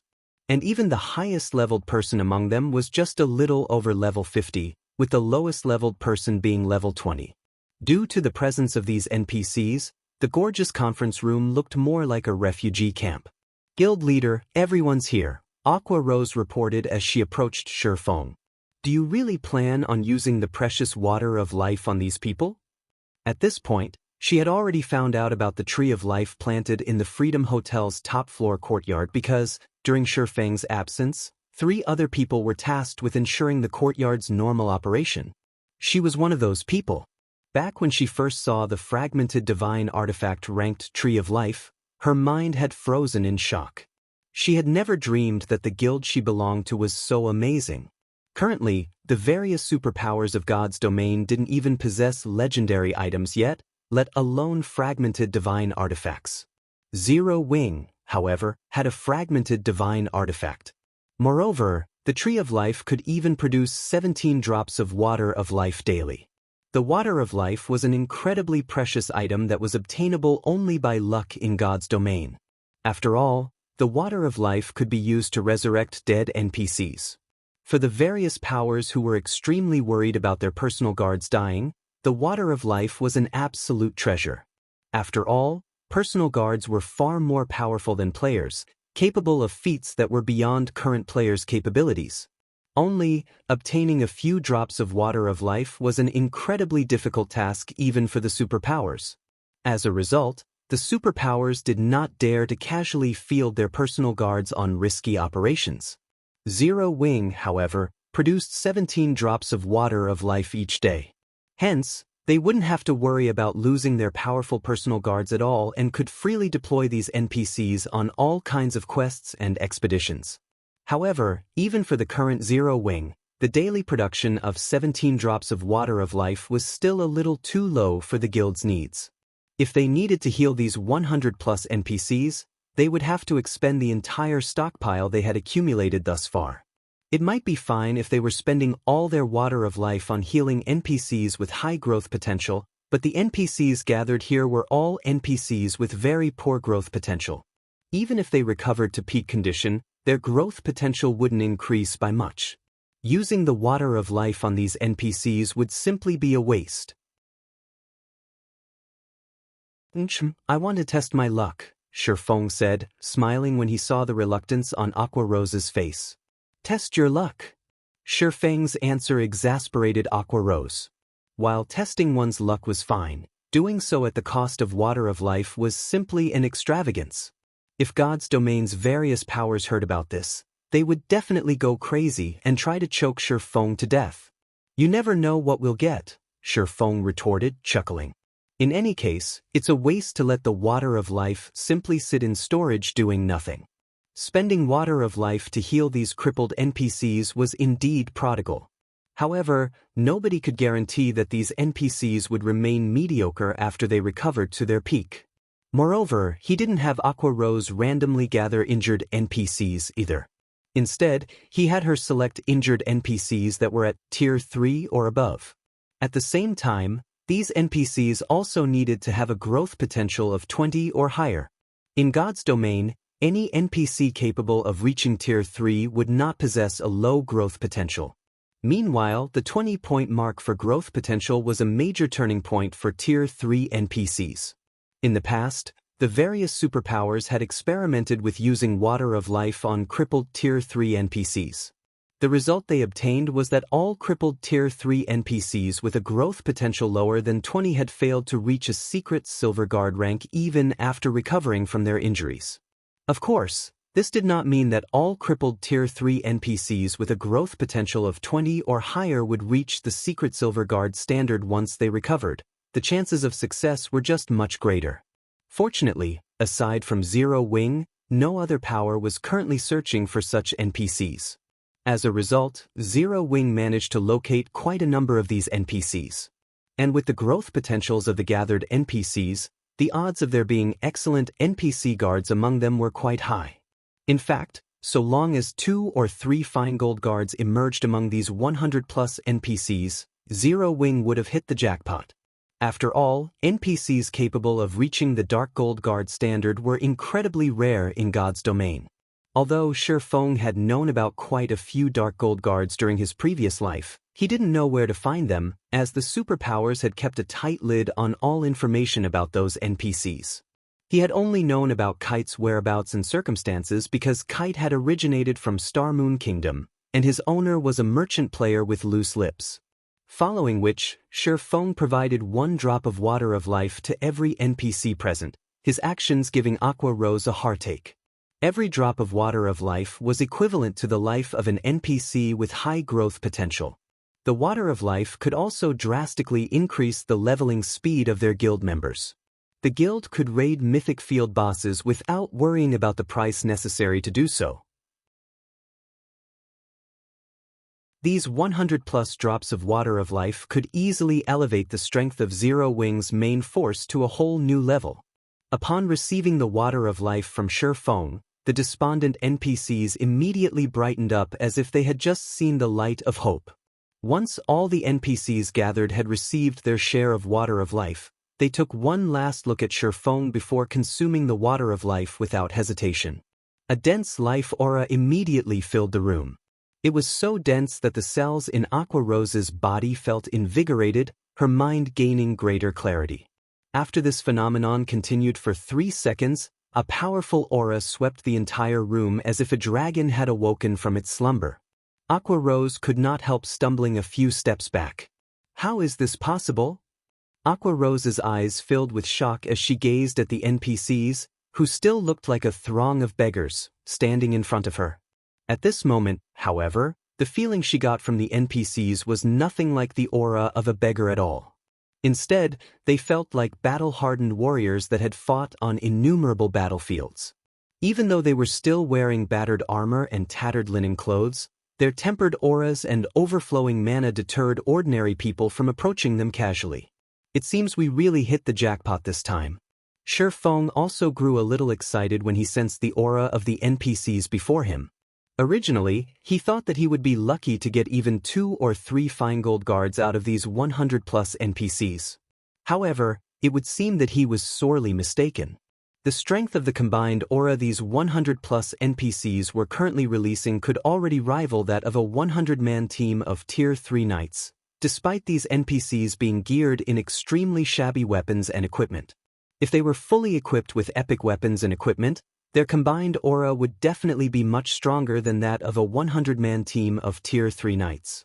Following which, Surpassing and Aqua Rose started inspecting the updated statistics of these NPCs to get a better idea of these NPCs' standards. Read latest chapters at Wuxia World. Once they completed their inspection, Aqua Rose was stunned. Of the 100+ NPCs gathered, even the weakest one was at the mysterious Iron Guard standard. These mysterious Iron Guards numbered only 47, but every one of them possessed very high growth potential for mysterious Iron Guards. With the help of the Ancient Gods literature fragment, Surpassing had an excellent chance of elevating them to the Secret Silver Guard standard. As for the remaining 57 NPCs, 49 of them were Secret Silver Guards, 6 were Fine Gold Guards, and 2 were Dark Gold Guards. This outcome was simply ridiculous. While Aqua Rose stared at the 2 Dark Gold Guards, Surpassing's focus was on an elderly man clad in gray robes. Despite this elderly man's growth potential being only at the Secret Silver Guard standard, Surpassing's eyes glowed with astonishment as he gazed at him. A Tier 4 Great Wizard. You're tuning in to the Passion Pages YouTube channel. We're so grateful for your support, and don't forget to subscribe to join us on this incredible journey through captivating stories.